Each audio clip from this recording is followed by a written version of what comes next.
in today's field, especially in this session, is of User mic selected. large amount of applications today at national level as well as in different states are being done for mapping, monitoring, impact assessment.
incidences are taking place. Then of course forest fire is a very important thing, or very harmful thing. We are into the forest fire season right now. We are providing the live forest fire support to the Forest Survey of India. Then recently we developed a app also, which basically provides almost real-time information about the forest fire locations, and through a centralized dashboard, decision makers in forestry sector can mobilize their resources, and then forest fire management can become very effective. All of you are sitting in Delhi here today. Air quality becomes very bad scenario, especially in September, October, November months. We are keeping a strong whistle using space technology. You can see here some of the biomass burning events now continuously being monitored in the northern states of Haryana, Punjab, and then of course western parts of Uttar Pradesh also. And we also monitor that how this plume of smoke basically gets dispersed into the North Indian region. And this is basically kind of the information we generate on the biomass burning events on a regular basis, and this is being shared by various authorities. And this is how the entire episode plays out. And around 10th of October, this fire counts of the biomass burning events starts, and by the second week of November it peaks up, and then of course as the crop harvesting process goes on, it also dies off.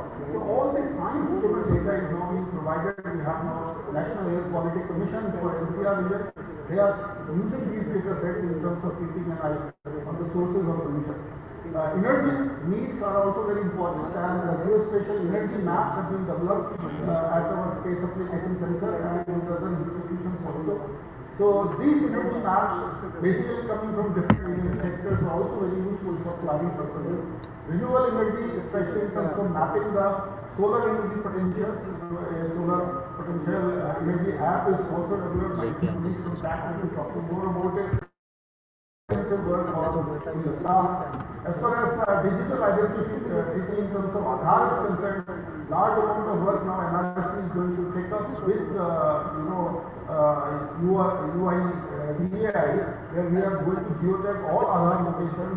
We are going to do the gap area analysis, and then of course going to link it with the bank locations as well as in the post office locations, so that the entire activity of Aadhaar can be there on the geospatial platform, and definitely it is going to be very important in terms of driving the economics in the rural regions of the country.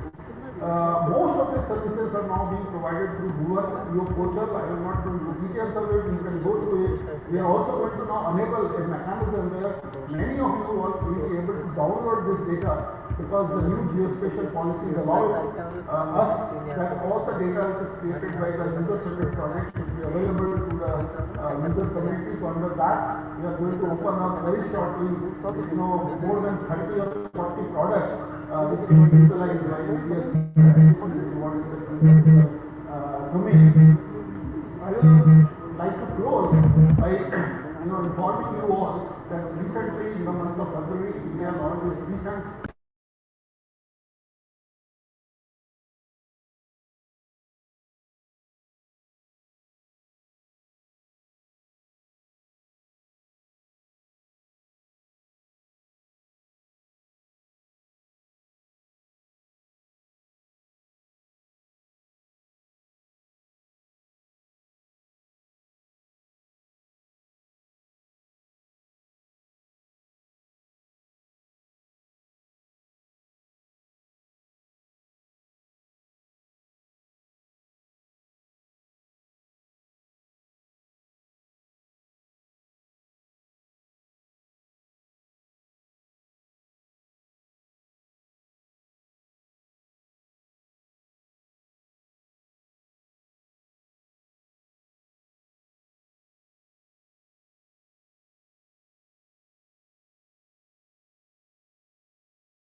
PPT.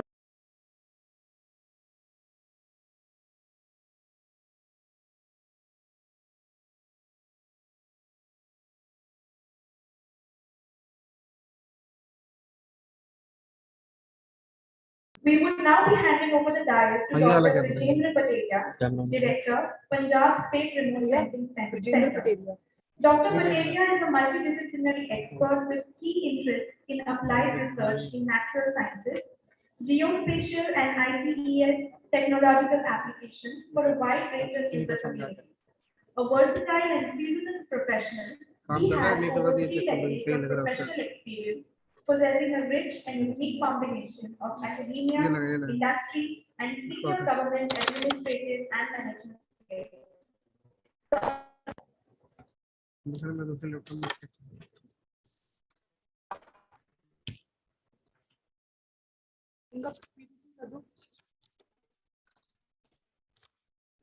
इससे PPT share कर देंगे देखो आप लोग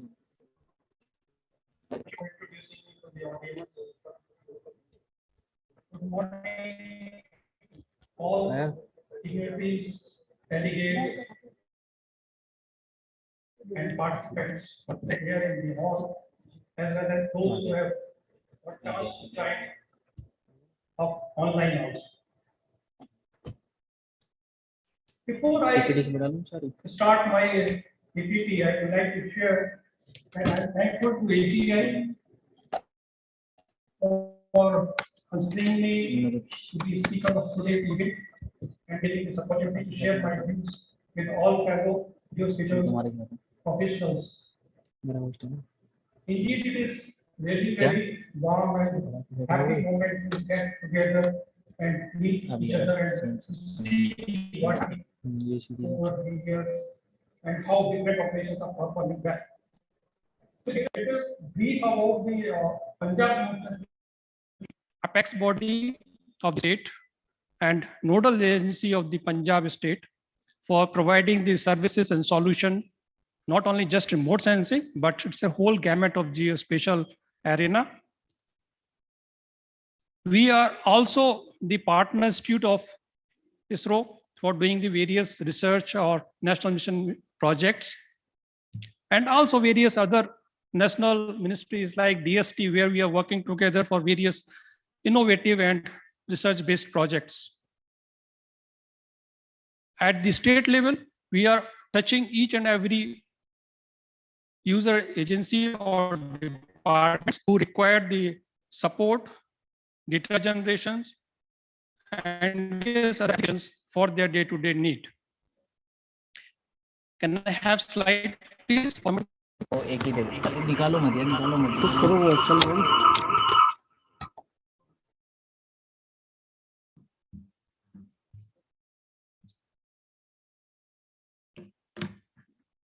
I think we all agree on this particular thing, this conceptualized technologies, which is the one report last year's published, and I just shared to remember it to see that how these technologies are growing and moving forward. And in this domain, if something which is very, very important as far as the data collection is concerned, is remote sensing is going to be a pivotal role to have the correct, accurate data. Because unless we have right sets of data available, and not only just one set of data, but it is the multiple sets of data of latest happening on the world. Unless we can cover those aspects, we cannot mention that this geospatial is going to be a vibrant technology. And the user community will be failing of having their rights to get the updated things. Where I think the remote sensing is going to play a big role, and it's playing it already, but I think it's further is going to enhance. So with this awareness, and especially in the government as well as the user community, it is very important. Just like if we see on the Google Maps or the other map where we are using our itinerary and moving from one place to another place, to see that some new road has come up and that road is not updated on the map, then we all will be in a problem. We will move in some other directions. And this is a common phenomena we all can observe and see and experience that this is what happening. So if we need to those infrastructure developments on the happening on any city or village level, this need to be taken care. And for this, I think remote sensing is a big play a big role. Now, how it is going to play a role where different sections of the user community can come together, because now we are hearing in various conferences and say that world has become very small or is connected. So until unless we see that all the elements of the stakeholder community are coming together, we will not make the much progress. And for these reasons, I think it is important that for any economic development, who are the players which are there need to be connected equally. And for this, again, to have a wider perspective, this is what I think that remote sensing is again going to play a big role. Next.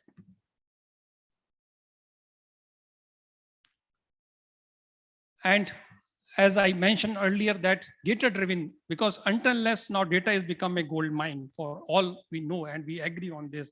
And for this, if we have the different sets of platforms on the space, whatever we have, because we know this remote sensing is not just having something on the satellite and the space, but we have different section of the platforms, starting from the satellite to airborne, to groundborne, to LiDAR, to drone, each and everything. And until unless, including our this mobile and the field-based, mobile-based, smartphone-based data collection systems, once we bring all these things, then only our systems become a synchronized one and can be useful for the various purposes, especially for the stakeholders who are not much aware of it, how this is going to come.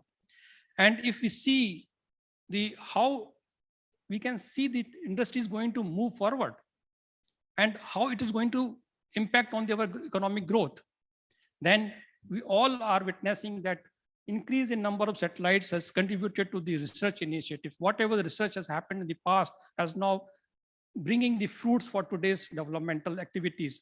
And this is now how we are moving for developing our economy, not just for the India, but as well as for our South Asia and other countries, which the technology which was just available for the developed nations is now available for all the sections of the community.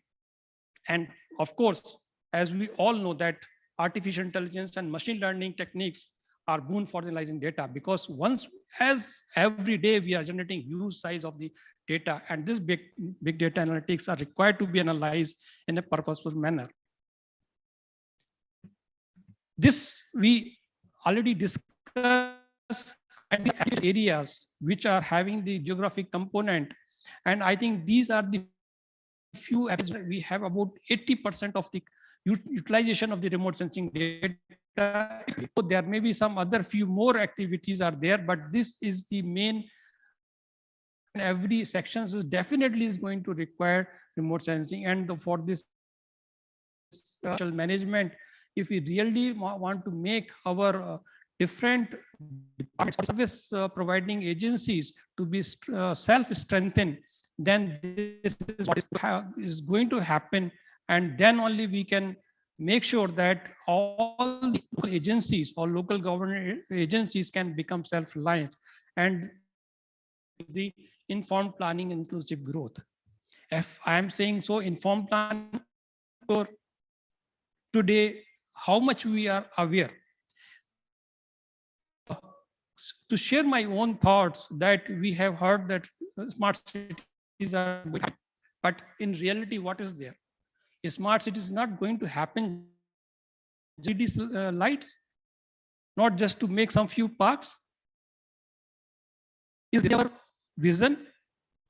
It is the answer we all have. Where things went wrong? Who are the people having things in hands? We are talking so many PM Gati Shakti. Who is doing that and what they are doing? Who all in this room, are we aware about it? If we say it is a big landmark project for the country, then why we are not waiting enough? Who will going to answer this? And this is where see the links which are missing. And my urge is that for AGI is the one platform where we have to come together as stakeholders to see mission mode projects which is announced by the government, how the different are going to play their roles. Having a projects announcing by the political policy making system, that's fine, we appreciate. But how many are the citizens, how the funds which has been released, how it is going to released? If suppose we're talking about the PM road, how many roads in the villages has been constructed newly? How many are each and every sarpanch are aware about that in his? Many roads are now constructed and linked with the highways. Why? For all the citizens. I'm not saying that progress has been there, but not at the level it should. If I, as a remote sensing professional, if I want to say, then if I can say if all my 13,000 villages in Punjab are connected or not. For last so many years we are doing on this project, but today I am not able to say yes. Who is going to answer this? If we really use to monitor it, then definitely the purpose will be solved. Agriculture, our populations, not only India, but worldwide is growing. We have different and challenges to sustainable agriculture models, to the conserving water, because the water problem of whole is becoming very, very problematic in years to come. Our soil, because our agriculture production is increasing year by year, but our soil health is not improving the way it should be. If without taking care of the water and soil, can we have the sustainable agriculture? How we can ensure that those sustainable goals can be achieved by not taking care of the soil and water? And if really want to take care of it, remote sensing is going to be, play a big role. And this is here the take a role of it. And then it all talks about it, but what is happening? This to share with you that because of this climate change happened in last 2 weeks of the April, the kind of temperatures increased. You must have seen in the media reports that the production of the grain size of the wheat is been reduced. The procurement which are there, and this is the opportunity for the country because of Ukraine-Russia war. We can export too much of good quality of wheat, but this year because of this climate change happened, the temperatures increased, the size, the quality of the wheat grain is not that much. And if we continuously monitor the agriculture things with this climate change, then of course our mitigation measures can be taken timely and we can plan much effectively. This is few I would like to share from all the audience that what Punjab is currently doing, my center is doing for the state. As you know that new government is in place just a couple of months back, and the few important focus currently of the government is one of this agriculture, education, health, then security of course, and employment generations. If we can these 4 or 5 elements really focus and we can monitor it, map and monitor properly, then the purpose will be met. Just having schools by painting with some distempers or the colors, by adding some few more chairs, having some few more computers, can we improve the education quality for the purpose or for the society? I'm not saying it is not required, but what's more is required. As I mentioned, if what is the population of each village and at different level from primary to middle to higher. And if really we want to make it, we want to map it and monitor it, is what remote sensing GIS is going to play a role. Not computers in these schools existing there. And this is the point that then only if we can educate all the village kids, then our economy will grow. And that is the potential. And to map such huge number of schools, available requirement of the schools of each and every village and that particular level of population is where remote sensing have a big role to play. So in as far as the agriculture farming is concerned, we are monitoring each every health of the vegetation for different, maybe it's Rabi season or season, or even because we have 3 seasons of crops in Punjab, and we are monitoring. And now with the help of remote sensing data available, because not just for remote sensing data, but across, especially the Sentinel data which are available, are helping us to monitor it very regularly, and not just regional level, but even for the village level. So even the harvesting also, because this why we want to monitor the harvest and poor conditions of vegetation, because if we have a proper understanding of the harvesting, we can plan out for the storing, sending our produce to the mandis, and making other plans, including the logistics, transportation, everything. So this is how it is going to help us. And we are providing such reports or such information beforehand to the government that how this crop is growing, moving, what is their health, and how it is going to harvest it. So that whole planning can be used, can be planned out. And this is how the remote sensing in GIS as a whole geospatial things has going to help us.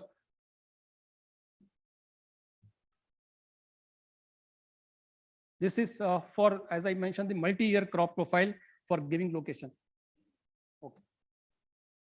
And this particular is now we are moving up to the cadastral level. Yield estimation of each and everything. We have developed our own models, and we are using the referred models also. This is how the estimated rice grain yield for the Ludhiana district and for last 10 years. And this is how the different years of satellite data is helping and working out. And then we can see the year wise how it is going to be changed. Then this for the soil health card. This one is for the locust, because last year we are hearing that locust attack is going to happen. And though Punjab is not much affected, but bordering the Rajasthan are having, and we are working on these things. Then flood disaster management is another important, and we are, earlier it was not there, but for last 3-4 years we are continuously monitoring, because 3 years back we were having the Ghaggar breach, and lot of crop and distress was there. But since then we are regularly monitoring to improvise on the water, groundwater especially. We are also mapping on the paleo channels. Then for the rehabilitation purpose, because if anything is happening on the flood side or any other disaster, then we are also going up to the village level to see the different features and where are the things are going to impact it, can be monitored and checked. And this is again where the remote sensing is going to play a big role.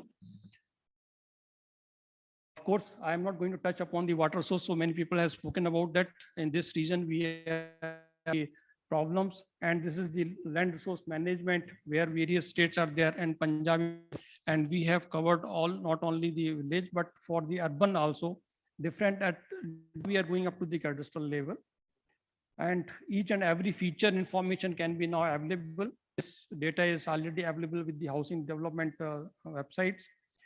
Another like PM Gati Shakti we are talking, because to make the integrated plans we are having the industries and to be mapped and to see the how the different industries are going to come, new industries basically, and also the for the local government to see the how their revenue can be generated. Earlier when we are doing this Ludhiana municipal corporations, only 90,000 properties tax was collected, and once after we mapped it, it was 430,000 properties are there.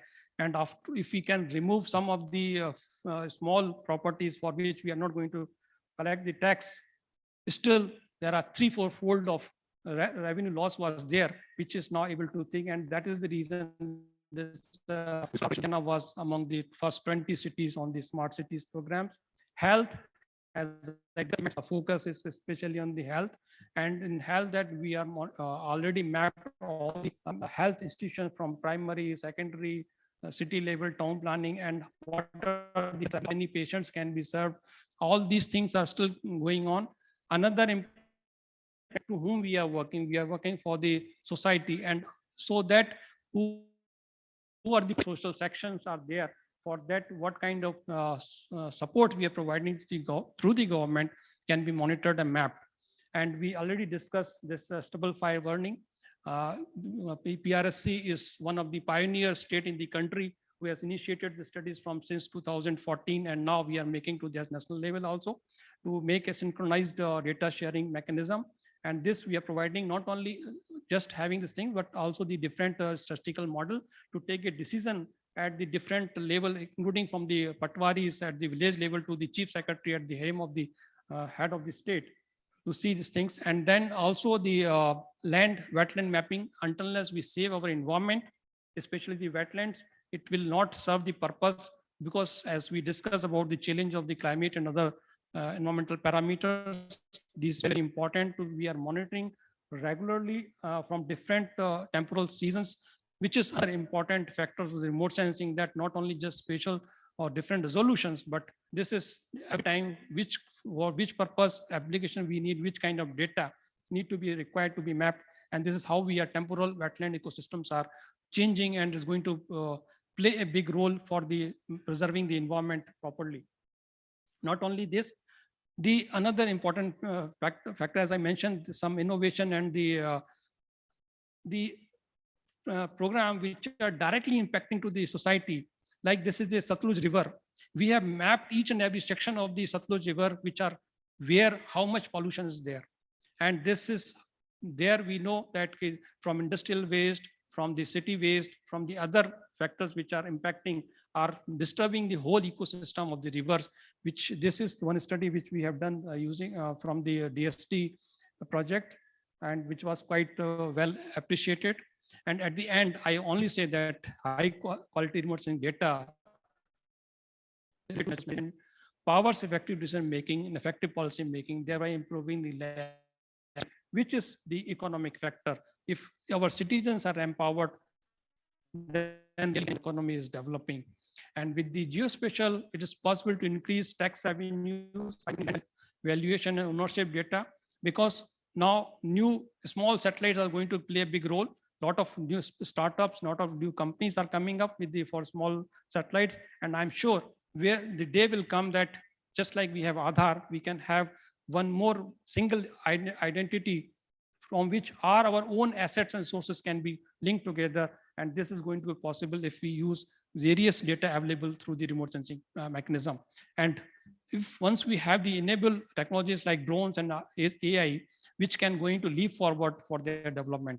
And this requires government to invest in geospatial information, serve the citizen, as my previous speakers mentioned, that for next couple of decades, if government really focus on this, it will helpful for us as helpful for our citizens. Thank you. And once again, I thanks AGI for giving this opportunity. Thanks.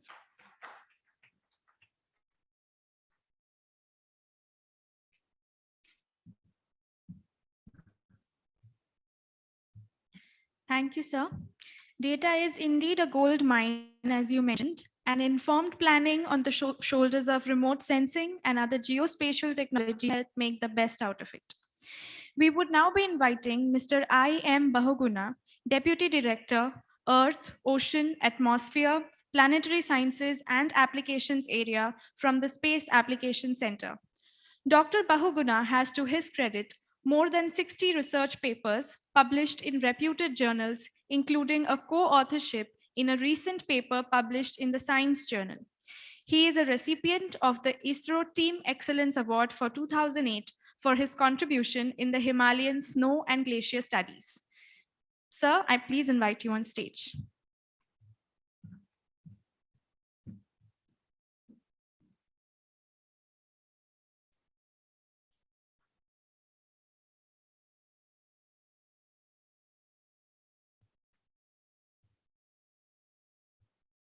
just looking at there.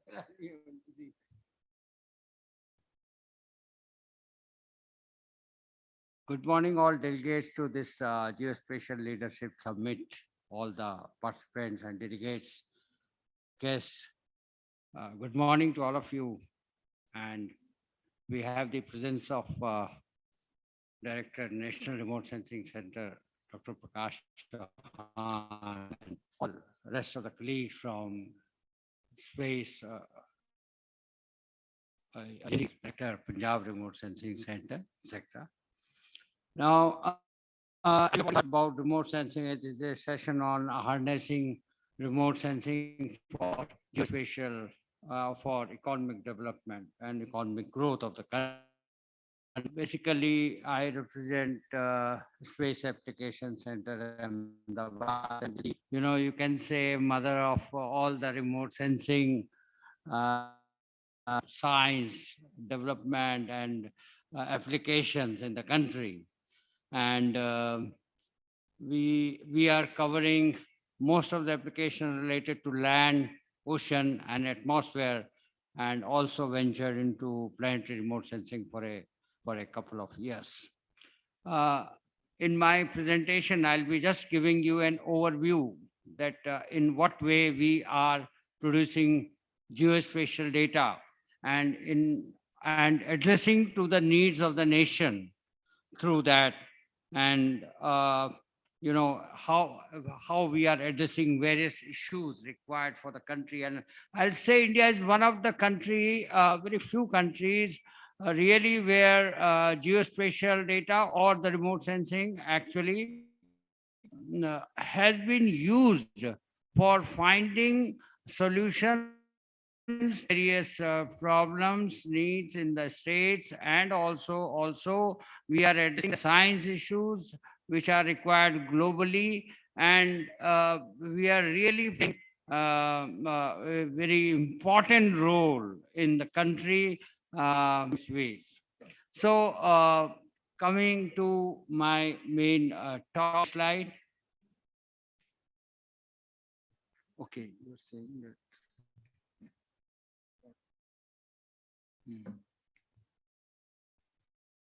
When we say we have to use remote sensing for various generation of geospatial data and addressing the various requirements, various needs, etc., we have to undergo a various steps, various processes to that level. And these processes involve, defining sensors for the country, for the nation, for ISRO, and what kind of sensors are required, what is the repeativity, what are the solutions, requirements, etc., to reach to a definition which is required for the specific application. Then we also have to have techniques for retrieval of various parameters from the data. Now I can say biogeophysical parameter, which include biophysical parameter as well as geophysical parameters. So we need to have techniques for retrieval and to produce various products which can be used for various applications. This is another step which is required in harnessing remote sensing. And then geospatial data analysis tools, etc., for online visualization and otherwise for finding the solution to a specific problem. And then finally we go to the applications for the societal benefits, societal needs. So this is the way we progress in our work towards utilizing the remote sensing.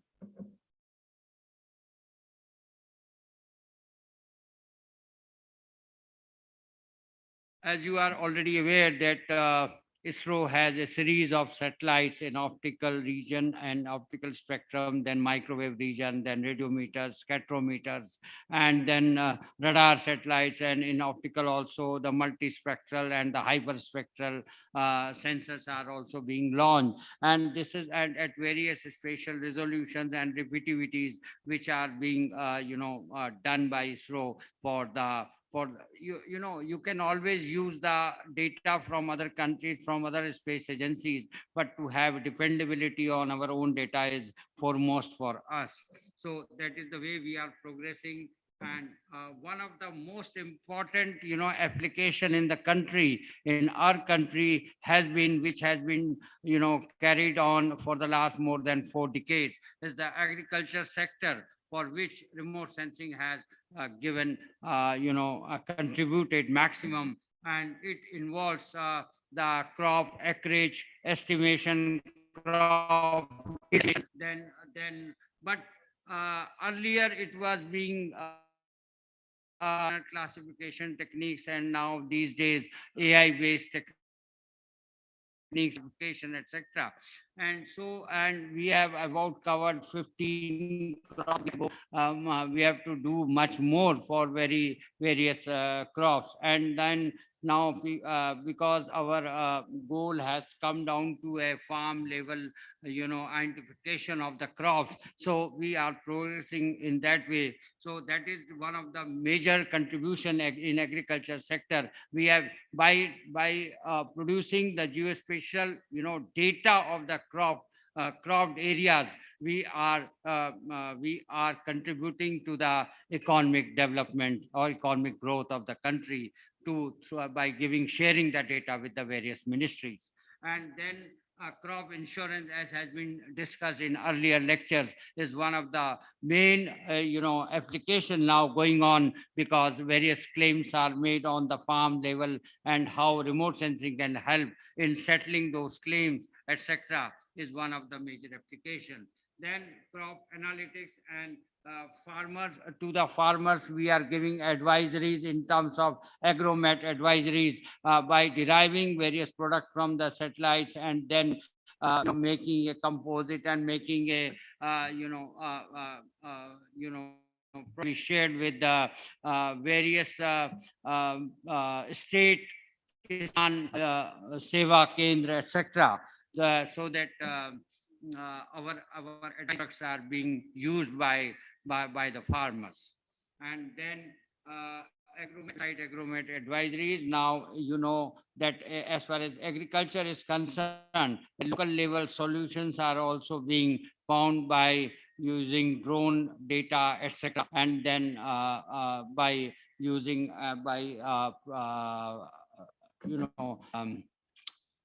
you can say processing of the drone data, etc., that local level solutions are being found. There has been also progress and attempt and achievements as crop level identification, then like for example, kind of crop, onset of sowing, etc., at farm level using AI techniques, in which our team is working towards finding online information. You can go to, say for example, in our you can go to a particular this thing, and you can click to a particular application where you find out that in this area whether there has been a crop for a long time, or when it was not there, and at pixel level you can find out the status of the crop for the country using. And that for that, the data which is being used is AWIPS data, which is regularly coming, and then based on that data you can find out what is the status of the crop at that field level. If you overlay the field boundaries, you will exactly get the status of that. This is online visualization technique which is available to the users for finding out this. Like that, spatial assessment of desert locust was also done. Attempt was done to find out the movement of the locust, etc., using the geospatial data and other meteorological data. So that is the kind of work which is going on for the agriculture sector. And there has been enormous growth as far as this sector is concerned, and remote sensing data is concerned. Similarly, for forest areas, there has been phenomenal growth of the remote sensing, starting from the forest acreage, or you can say forest area, and then finding the biomass of the forest, then finding out the forest disturbance, forest fire, etc. All these sectors have contributed to the economic growth of the country. And by utilizing the geospatial data created as a result of using the data for forest phenology, etc., we have contributed to the economic development in the country by giving such kind of products or the values. For particularly biomass is required as far as climate change studies are concerned. Forest biomass is one of the important factors, and radar data has been used for this purpose. Similarly, for water sector, various dimensions of water sector are being addressed. For example, starting from snow and glaciers, which gives perennial water to us, and through the rivers of Indus, Ganga, and Brahmaputra, and by creating geospatial data of glaciers in the country and also snow, we are contributing to the development of water that is coming from the snow melt or the glacier melt, etc. By giving such well advanced planning can be done, and this is the explained then in the flood control, and also now flood forecast sensing data is being used, and online visualization find out what is the area of the flood inundated by the flood. So that is the work is going on in the flood areas. Then reservoir and river monitoring, water level of the reservoirs, water level of the rivers, which is being used by altimeters are being used to find out the water level of the reservoirs and rivers, to estimate the discharge in the rivers. Now currently our scientists are working on finding the total discharge of the rivers going to the sea, as using the altimeter data and using the water level data.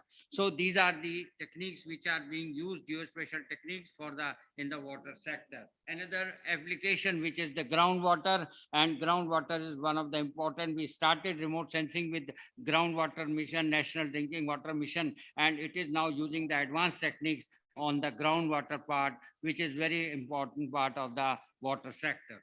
Then, as national wetlands are concerned, recently we completed the entire country at 1:50,000 scale for the national wetlands, which has various categories of the wetlands, and entire map has been prepared. The map shown in this slide is also basically a compressed map of the wetland, and this wetland map has been generated recently by involving more than 28 state centers, that we have reached to this level of this is the third time that a wetland map has been, second time a wetland map has been prepared for the entire country, which will be used by Ministry of Environment, Forest and Climate Change.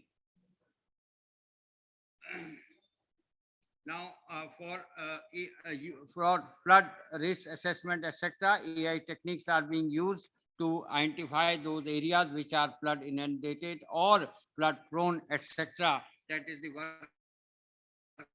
And now we are able to generate power and using AI techniques, and find out that was there a few days back or no. It is very important in the hilly region, which areas or roads are blocked by the snowfall, early from other sources, or say mobile, etc. But now online facility is there to you can see which area is covered with snow and which area is not. So based on that, you can plan your strategy in the hilly region. That is the advantage of using this AI techniques for snow cover, and finding out which part of the region is blocked by snow, and You can manage your transport, etc. accordingly.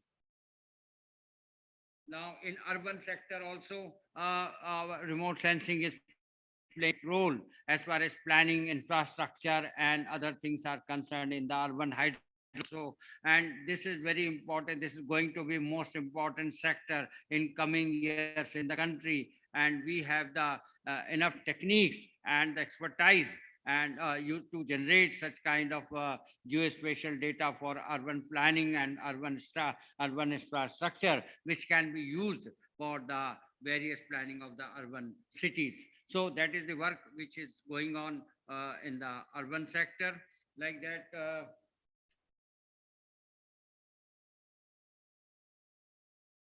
as it has been said, that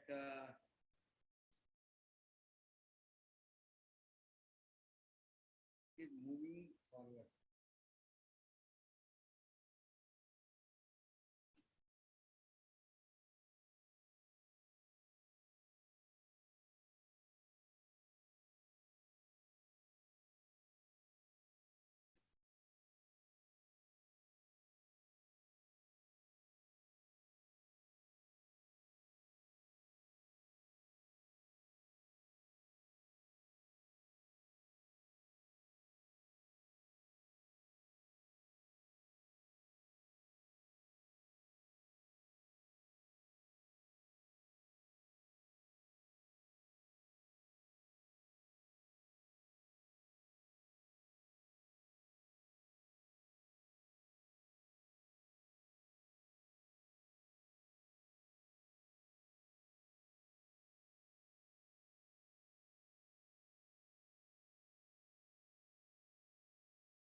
purpose if I want data?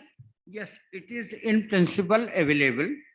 Now, if you specifically require the data, geospatial data, Geospatial data. so you will have to, of course, you will have to write to the concerned people, and they will share, but you will have to tell them the purpose of that, and you must be associated with some institution to share that data. So there is no issue. We have just made a policy to how to disseminate this data to various users and scientists. So, because many more demands are coming. And so, next, my question major is, right now I'm facing a problem regarding drain mapping, because I couldn't find a data of drain actually in anywhere. Like in SOI also, I have couldn't find the data of drains, because if I'm finding drains using ESTA data, so only major drains are available from there. Actually, like in Delhi, I couldn't find the Najafgarh drain or Shahadra drain easily. But there are so many drains which could not be found using remote sensing data. But as per like PMO, and we are working for rejuvenation of rivers. So about Asi and Vadona. So I couldn't be able to find out the river. Now it become a nala actually. This is very bad. Using high resolution data to find out, but if there has been any further development in that area, then it might be difficult. But specific to your issue and problem, email to us or to any concerned department, and you will. Department is there, like because like we couldn't find the shape files of streams or some like that. So drain mapping. Is this available in any of the concerned department? No, drain mapping as such will not be, until unless there was a requirement, there would not have been, totally. But in the drainage maps of India, whether with using high resolution, there you can definitely find out that drains. It's not very difficult. So if we reach to you or any concerned department, then they will help us. Right? We will definitely help you in that. Thank you so much, sir. We need to have good data and high resolution data for that. Okay. Thank you, sir. Yes.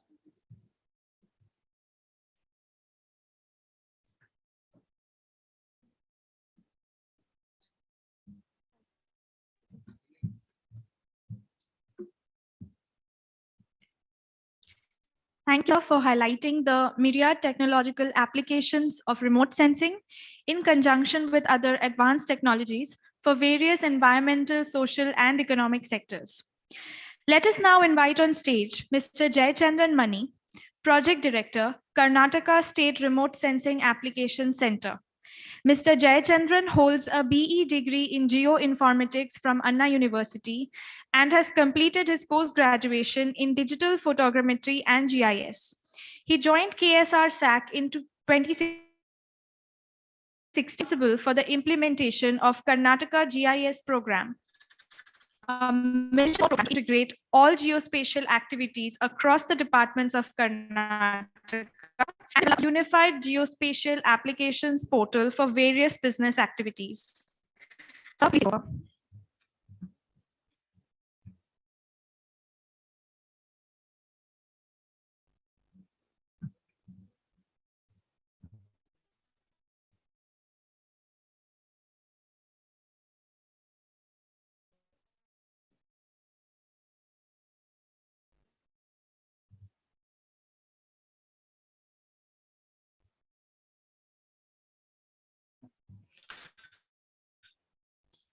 Good morning, everyone. And thank you for giving this opportunity to talk about the various remote sensing activities which Karnataka state government has taken up. And in this presentations, I will not go too much into the details of what already the previous speakers have explained, because all the stalwarts of the industry has explained about the national programs and how remote sensing is being used. I'm going to give a small perspective of what remote sensing and how it is being used in the state. And specifically, I will focus or develop on something more on areas where we have empowered citizens and the government staff on their day-to-day activities, how they are using remote sensing activities. And this slide or presentation is focused purely on remote sensing part only. I'm not focusing more on the location-based technologies or the geotagging or the GIS activities the center and the state is taking up because of the theme in which this session is happening. So this is purely on the remote sensing part, where we, from a government of Karnataka perspective, we have classified the remote sensing activities into these 8 major classes. So be it is natural resources mapping, or it is for regional and local planning, or the periodical assessment of changes in terms using the remote sensing data, the suitability analysis and the zonations, or the disaster management support. And today we are also into the complete resurvey activities using remote sensing, using the drone and then high resolution aerial and satellite images. And we are also more onto our estimations and evaluation of the activities which is being going on the ground using remote sensing technologies, and how finally the day-to-day governance and the legal support which remote sensing is being used in the state. So this is what I would like to explain. And this is just a glimpse of the natural resources mapping, which the whole country and Karnataka is no difference, because every other state remote sensing centers, along with ISRO and Space Application Center, carried out the natural resources mapping, be it soil, land use, geology, geomorphology, or the various thematic maps, derived maps in terms of water, wetland, wastelands, or the forest water bodies likewise. And we also have started completing the work along with SAC for a mangrove mapping. And in the state of Karnataka, we have very high resolutions terrain of the complete state, which is around 2 meters contours. We have the complete state. And we also have for pockets of the areas with less than 1 meter resolutions, DEMs and contours are also is available. And majority of the data, I would like to say, that is already available on a public domain through the KGS. I'll brief it up the last. The major regional planning activities, what in terms of an agriculture, in terms of an urban, rural, and the forest. Planning activities, which I think most of the active has been already explained my even to the details, but a few glimpses of the day-to-day operations are identifications and the crop acreage estimations. In Karnataka, we have a unique wherein every plot, every crop, every season is through a physical means using a geotagged photographs validated using the cadastral maps. So that data is also now, as a research process, we are trying to use the data to identify the crops using various spectral spatial data with the various remote sensing data available and also the crop acreage. And in terms of an urban, we do for the urban land use maps. We do for the GIS-based master plan, because under Amrut, I think Director NRSA has explained that Amrut NRSA has given an SOP, but we are slowly going one that it's instead of just preparing a base map on a GIS platform, we are also trying to go for a master plan. And separately for a transport planning in terms of using remote sensing, especially for parking management. We use drones, we use high resolution satellite aerial data and satellite data for this. And various atlases have been prepared, which is being used as a booklet for quick and ready reference by the departments. And this is a regular periodical assessment. We do it on an every fortnight basis, every 2 to 3 weeks. We keep on doing the soil surface moisture stress assessment or the NDVI to know what is the vegetation conditions of the state. And we also do a periodical decadal changes of land use in the state. So this is just a glimpse of the data, which these are almost, it's not only in Karnataka, I think many other states is being used or they are continuously practicing this.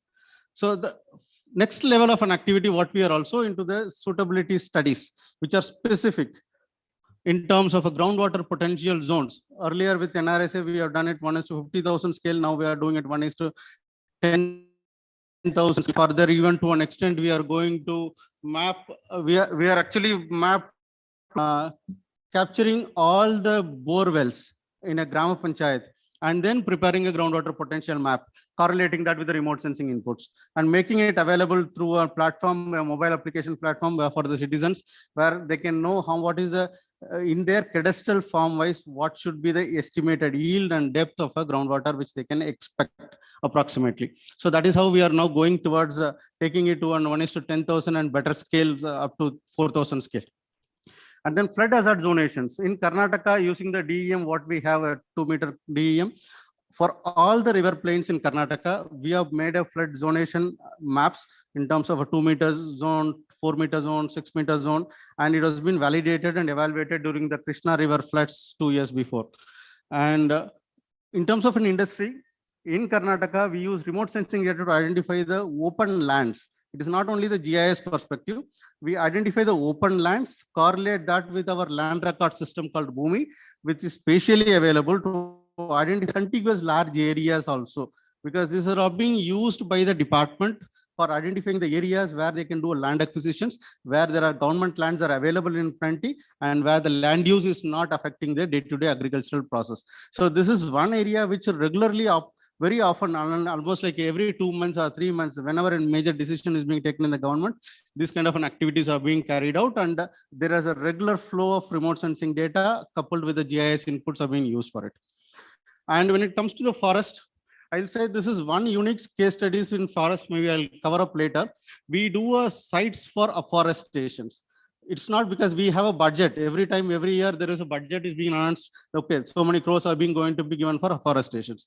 But in the last 2 years, I think this year more specifically, this afforestation is happening using the remote sensing data where we have identified the crop, forest cover. And then we identify the density of the forest, which is less than 40% has been identified. Of specific area more available is been identified.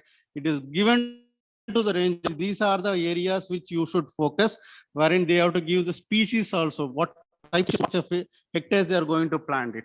So this is the governance decisions of being taken based on the range wise and circle wise only with the remote sensing and GIS inputs, and remote sensing plays a larger role here. And then tanks. We have the tank mappings, 30,000 plus tanks in the Karnatakas, with the ownerships of the tanks, because there are various departments, be it rural development, be it Panchayat Raj, being the Zilla Panchayat departments, or with the urban development department, forest department. There are so many departments, including fisheries, are owning tanks and operating tanks. So with those ownerships, we used to map and monitor the water level on a month, every 3 weeks we identify the water level in terms of in tanks and identify how much is water can be used for irrigation and also for drinking water supply. This is a regular activity which periodically we use remote sensing data. Microwave data is being used from Sentinel in this. And we have a crop and land suitability analysis where the remote sensing data of natural resources coupled with GIS is being used. So this is the next one. So now I'll just go to few glimpses where some detailed studies have been taken. So where I'll say this is one such areas where forest cover mapping, which I was just now highlighting, that this is being done with a 50 centimeter resolution multispectral satellite data. So because generally everyone says forest, okay, it's good enough to have a 5 meter or 10 meter, but we have gone to 150 centimeter where we are also mapping every group of species. I will say that like this, and it is being validated on ground with more than 70 on ground with the species level mapping, with the department taking it as a major forest cover, forest type, and forest density maps. And this is the range wise forest atlas is being prepared, and a web application with the forest assets and using it. I will also take you to some other slides. Forest fire, which we received award in this event yesterday, and for selecting that project, which will explain more. Here, this is what I was telling you, for the plantation is being done with this satellite data, and it is not one season data. It's not fuse it with 5.8 meter data. We fuse it with the 10 meter data together to find the our actual estimates of what is the forest type and density. When it comes to the disaster, the forest fire alerts, which is the first in the country, and it is the only place in the country where we give the forest fire alerts within 10 minutes maximum, I'll say. It's in 5 minutes, I wouldn't say. It goes to the range officer or the beat guard who is guarding that small area of the forest. So what is the difference between the alerts which FSI gives and to us? because NRSA gives a forest fire alerts. The moment when the NRSA is giving the alerts, we are picking it up automatically. There is an automated system which is established in coordination with NRSA. We pick it up, identify and remove the agricultural fires, which NRSA is not doing, nor forest is not doing. We remove the agriculture with our precise boundaries, what we have had as part of the KGA system. And the SMS has been created with the landmarks, with the directions, and how to navigate. There is no road network in a forest. So landmarks of, from the within the forest assets have been created, and SMS goes to the beat guard saying that in your forest, in that location, which is 500 meters from that temple and 300 meters from this D line, you can see there is a forest fire happening. With the current or forecasted wind, temperature, pressure, weather parameters also. All together happens in just less than 5 minutes, and it goes to the SMS. And there is a call center guys calls the beat guard saying that there is a fire, please go and attend it, give the feedback back to us in the next day. Within 24 hours, the feedback has to come, and this has been monitored by the forest department exclusively. And it is a success. And for the last 3 years, it is happening. We are 4th year, we are continuing with this. And this has been awarded yesterday. And because of that, various incidents of forest fire, 3 years before we had a major forest fire, and we have never encountered such kind of a forest fire in the last 3 years. And this also has led to a next level of forest cover change awareness system. It is purely on remote sensing data, not only on this, because we have a reference period. We are using a FCDM model, and where we calculate, identify the tree cover change only in the forest areas, very specifically, not in everywhere, so that the information goes precisely to the person who has to identify, go to the ground, validate whether the reason for the change in the vegetation, back, sorry, you have to submit the data back to the server. So this is being monitored at the higher. And I also say there are FIRs also being lodged for irregular or illicit happened, because which has been identified by our systems here. And this is for disaster and landslide, which may happen 2 years before in Karnataka, where we could see that how you can say what is the pre-disaster site and post-disaster site. Since we have the cadastral map, we are able to superimpose the cadastral records, identify exactly the extent of damage to the survey number wise in the Kodagu districts of, and the claims were settled only with the areas what we had given, and it was validated. But when they came to our office, even though in spite of initial resistance, no, it is more, it is less, everything at the end of the day happened only with this results and with the state government. Today, along with that, now in terms of an estimation and evaluations, we use satellite data and also a drone data for all the mines. Today, we are preparing an SOP for the complete Karnataka State Department. All the mines in the Karnataka has to go through this SOP process. Every mine owner has to use the drone for calculating and giving the volume of extractions of minerals which has happened. So this is being mandated in the state as through a GO, which KSRSAC is doing a SOP data pilot and preparing an SOP, which will be enforced and enforced. So this is one small example where we are using the drone data, and a classic example like comparative results. Because in 2014, how the terrain was. Because today the result was given, so the project was taken up today, but we have taken up all the data till 2000, whatever the stereo satellite images are available, all the stereo satellite images, and we are taking that as a reference data sets of the terrain has been created at that time. From that time till today, what is the volume of extraction has been carried out in the, and as per the legal records, how much they have claimed as extracted, what is the difference? So this is being calculated and computed and being shared to the department. This is given by the judiciary. So this is also a legal data. It is not no more just a planning or a one-time project. It is a legally mandated day-to-day operational activity which the center has taken it up. And in terms of a governance and legal support, so today we started with using the high resolution satellite data in terms of an high resolution. Sometimes before I used to say that 2.5 meter is the high resolution satellite data we had. We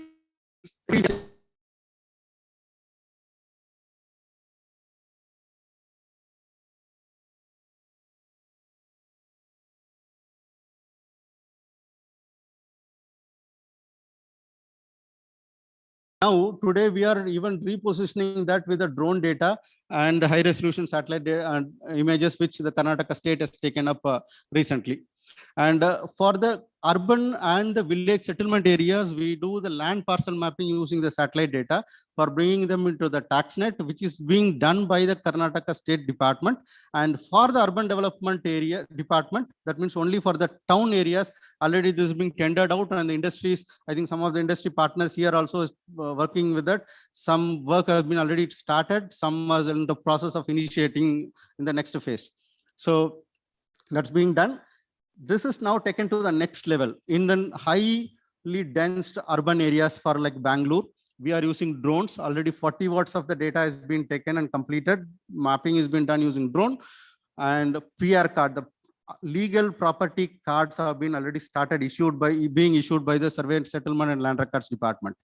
So this again, yes, SSL KSRSAC is part of SSLR, and any spatial activities is the nodal agency and is always being part, and it is driving the systems synchronized working across the departments. The next slight R&D initiative due to the involvement of the judiciary, because the Honorable High Court of Karnataka has initiated, made the Forest Department to give, and also to the BBMP, Bangalore Mahanagar Palike, to give an estimate of the tree cover, which always there was an issues which is going on. I personally had a meeting with the Chief Justice of Karnataka. We explained about this. It has been validated to identify the tree covers using the high resolution satellite data plus the automated extraction of the tree cover using the models what we have developed using e-cognition software as well. So this is some of the examples which has been presented to the judiciary, validated by the department on ground, found that 90% of the data is matching to an extent to at least identify how many trees and how much is the tree cover in Bangalore. It is being taken as a benchmark or reference data, which the department has taken up counting the trees due to the judicial pressure as well, which is happening in the state today. And we also support the governance in terms of claim support for the crop insurance claim to tell whether the crop is there or not. But this was been done till 3 years before. In the recent times in Karnataka, we, as I was telling, we had a crop survey project. Through the crop survey project, we use the the crop insurance claims are being settled only through the crop survey, not from remote sensing at this point of time. But still, remote sensing is being used as a support to validate what has happened in the ground. Is it been what our statements or the claims or the decisions taken by the government is true, or we are not making any large mistakes. To that extent, still we are using remote sensing, but every farmer has been validated through a workflow mechanism, which is integrated with the spatial data with the and the Boomi systems, and we have a fruit system. So to come into the closure of this, so the legal support is, we do very closely work with the judiciary team changes as per the notifications given elsewhere at that point of time in 2015, what is what, and 2000, how when before the notifying a particular layout, how it was created. So that we are continuously having a series of satellite images, we giving a complete support for judiciary on a case-to-case basis, which is a regular operational activities. And today we are also taking up a drive to identify the encroachments in terms of an area, along with the legal records, for every tanks in Karnataka with a 30-meter buffer zone as per the regulations in the government. So this is how we are doing the innovations and research areas. Today, what we are doing is supporting in terms of doing a smart sampling for crop cutting experiments, lantana mapping, which for the forest fire. This is a forest fire to identify the lantana mappings using the Sentinel-2 satellite data. And we also do the automated tree count for sandalwoods using the drone data on a case-to-case. Plantation wise, we have done this activity. So this is the count wise, instead of counting the drone for capturing, to tell how much is the biomass of that area in that plantation, forest plantation. We are also getting into an automated urban classifications, because this is the next step which are moving towards making an identification of the change in land use. That means the DC conversion, the legal which is happening from an agricultural to non-agricultural land by the district administrations, which is going to be validated going forward only through an automated process. Right now it's an R&D stage, which we are taking it, and maybe hopefully in the next year we should be able to. And all this data is loaded and being shared across the departments and to the public through Karnataka GIS platform, which is an unified platform wherein all this data can be downloaded. We have more than 500 plus layers and 10 terabytes of space data and available for free access to the public and also to the department. Department have the ownership of accessing the data. Public has an ownership of accessing the data for information content. And we have the virtual 3D stereo for the entire state of stereo satellite data we have, and we can literally take you to a virtual tour for the state. With this, I would like to thank for giving this opportunity, and also to summarize that we use in Karnataka, we use remote sensing for effective decision making. Using coupled with the KGIS, it has become made many of the, and common citizens are empowered today to use this technology. Every citizen in Karnataka, I could say at least 80% of the citizens in Karnataka, that's the word is just like a mantra. We can, in a palm tap, everyone can identify what is the owner, who is the owner of the land, and what is the land category. Is there any court case happening? Is there any land acquisition proceedings happening? Everything on their palm tap, they can, on a palm, they can, fingertips, they can get it. And the resurvey process, which has been initiated, every surveyor in Karnataka today is talking about, okay, I'm using a car's data. Where is the rover? Is it 2 centimeter has come? I'm getting only 10 centimeter. So this is how the government system has started. And just 3 days before, government of Karnataka has initiated an activity of doing a subdivision of the land by the citizens themselves, not to come to the government. So this is also an initiative which has been taken with the technology as a backbone, KSRSEC as a support to the department. So we are going ahead, and thank you for giving this opportunity. And I can take up the questions anytime later or now also. Thank you.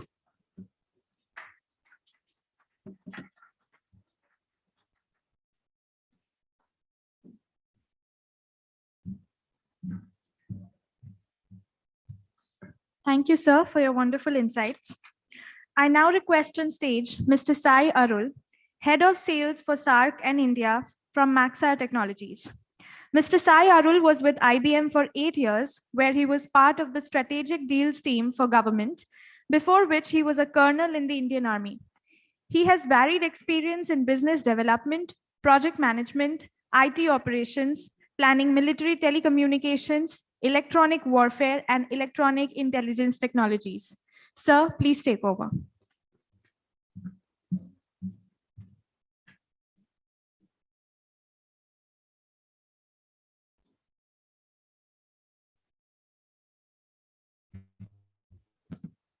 Thank you, Sakshi.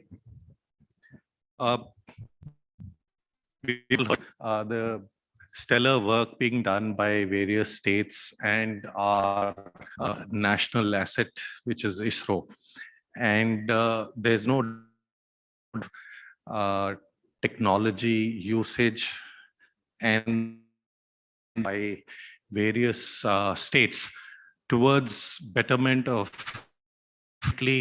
economic development, which is the topic of our discussion today, depends on the well-being of a citizen and quality of life. And I'm sure all these developments that have been shared predecessors on the stage have really resulted in a better quality of life to people. After this entire series of presentations, I'll try and keep it pretty simple. I represent Maxar, which is a space infrastructure and Earth observation organization. We have a long history starting from the 1970s. We were the first to have satellites with sub-meter capability way back in 2000. And we have a rich archive of data starting from 2000 onwards at very high resolutions.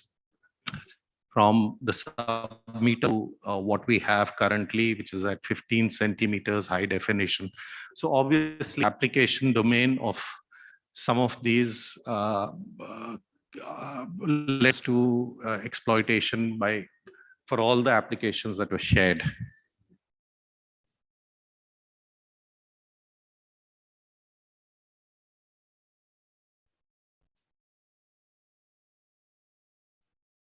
Sakshi, can we move?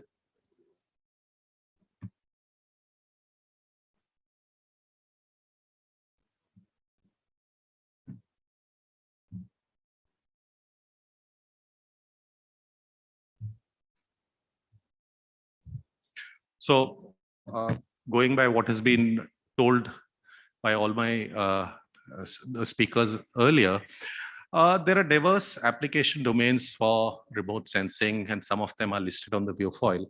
Right from agriculture, which has been spoken of quite a bit, management of resources, natural resources, water, forest, minerals, and the like. There's also the entire aspect of infrastructure development, its planning and coordination, and monitoring. There are the entire disaster management and mitigation areas.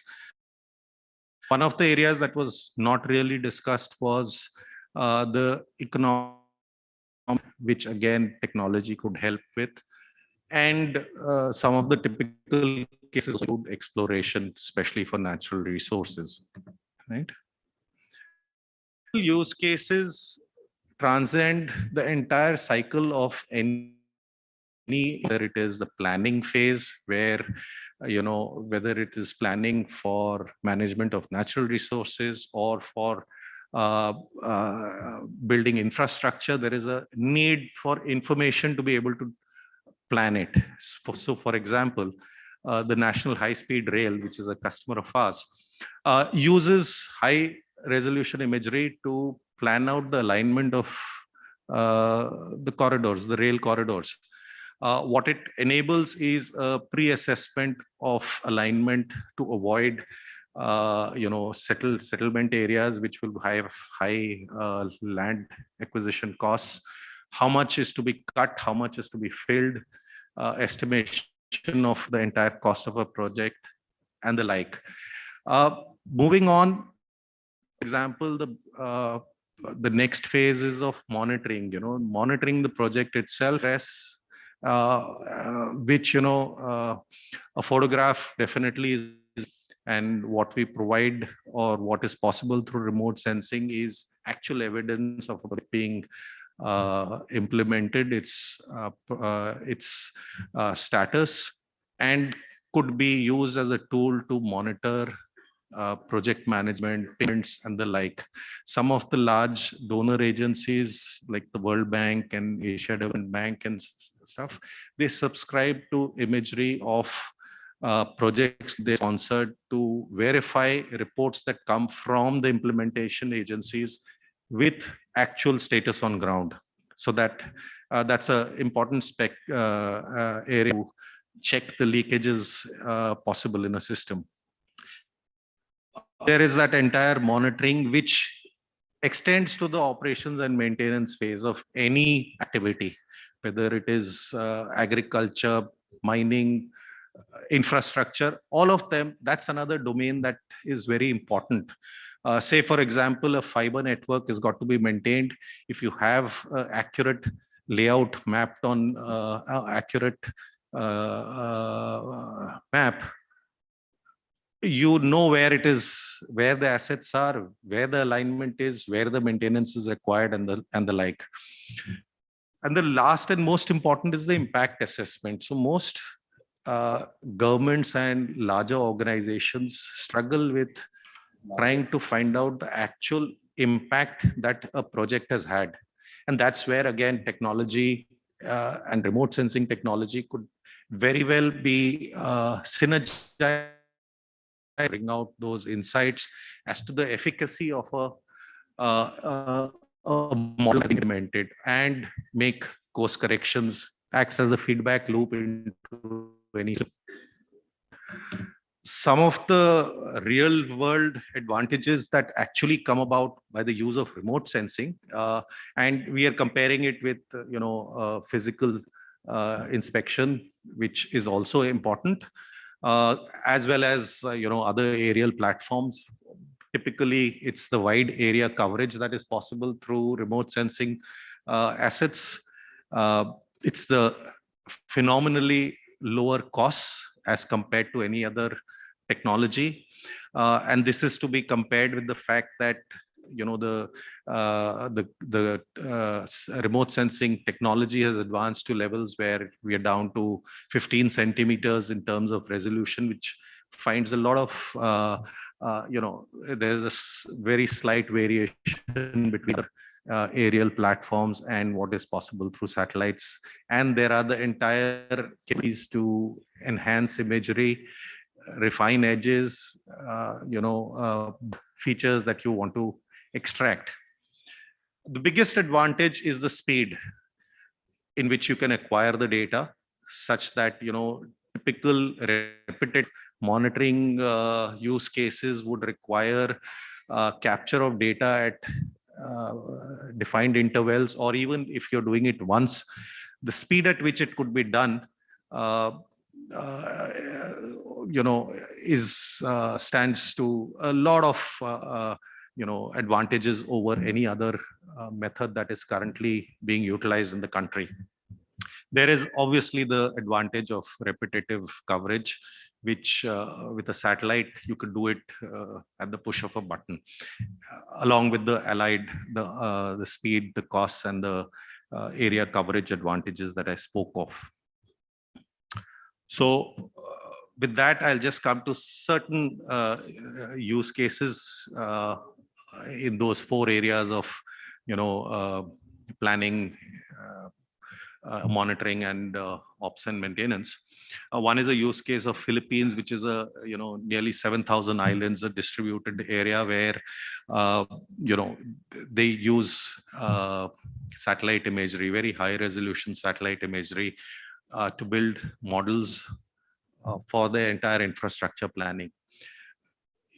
Look at areas where infrastructure is required. There's a challenge where there are roadblocks, and technology, mostly AI driven, which is able to detect the actual impact that comes out with any changes in infrastructure and identify. And the other aspect is the up-to-date understanding of what's happening, because the world is forever changing, right? Another use case maybe of mining, where we have this, what I'm showing is a area in New Caledonia, which is the Southwest Pacific area, where they're using, they're really trying to figure out the impact of mining on the environment and its degradation. So there is also the river where effluents are discharged from the mines. So water logging, clogging, all those aspects could be monitored using remote sensing. You have this where both Punjab and Kerala are doing. MP is another state which is managing their forests by use of technology. And other than the regular forest area coverage, species identification, there are also very targeted interventions that are possible by use of very high resolution imagery. The entire forest management could be optimized by using remote sensed data. And that's it. I'm open to questions.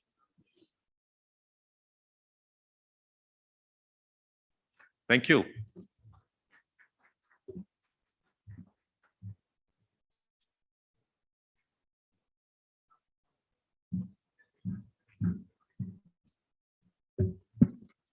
Thank you, sir.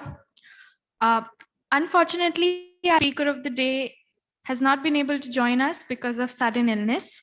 So with that, we come to the end of this session.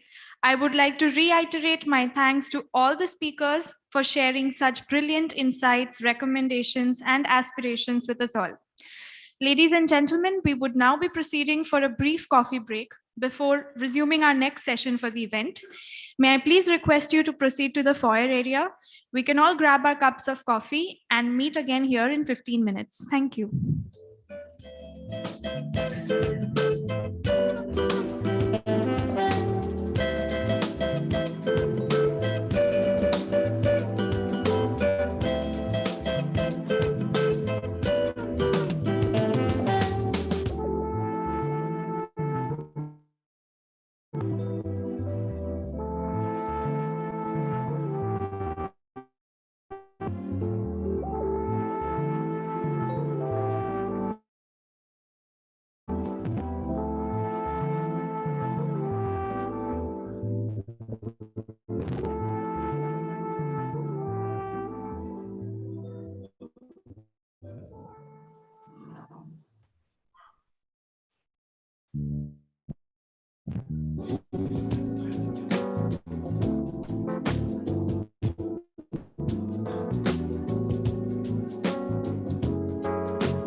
Slide में जाना।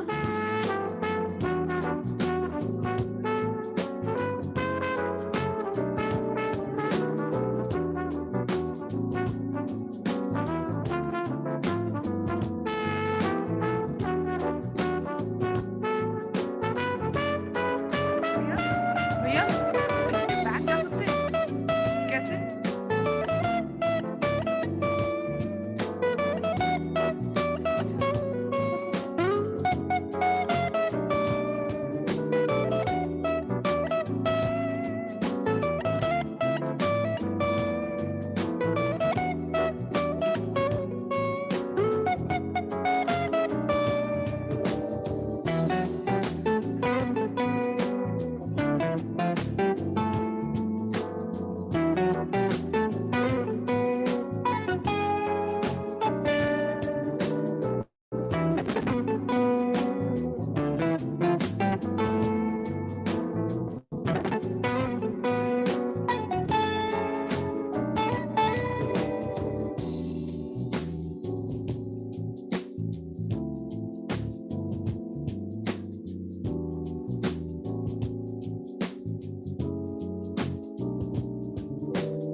Welcome back, ladies and gentlemen.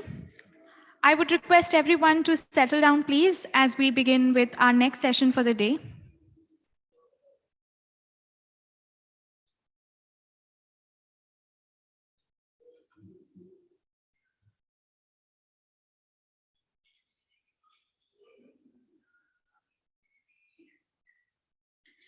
The pace of adoption and applications of geospatial data and technologies is much higher now than we saw in earlier decades. This has led to the requirement of new skills and competencies. There is a need to step up the efforts and transform university-level education to meet the requirements of the immediate and near future. This closing session of IGLS 2022, themed around addressing the elephant in the room, strategies for developing geospatial skill sets, will attempt to address this major gap and discuss strategies on developing the next generation of future-ready geospatial resources and skills. With that, I would like to welcome on stage the first speaker of the session, Mr. Rajesh Chandra Mathur, past President AGI India and Senior Director Strategy at Esri India. Mr. Mathur has spearheaded the growth of GIS deployment in India. He is actively involved with various professional bodies associated with the Indian geospatial industry, including AGI, the FICCI Committee on Geospatial Technologies, and the Indian Society of Geomatics. Sir, I welcome you on stage.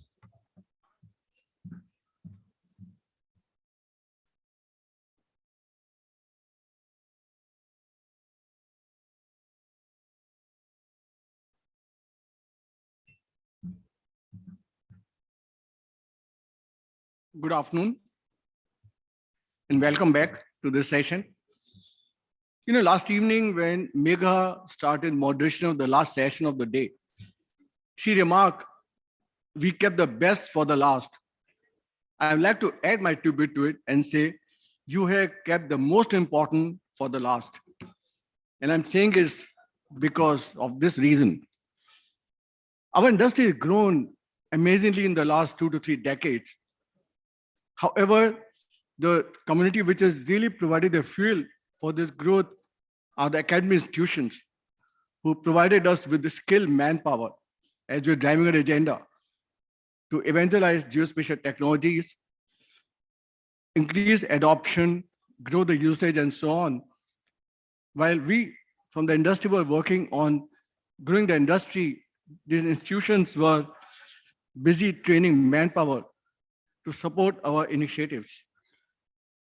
And I'd like to acknowledge some of the pioneers who played a major role in building the technical manpower.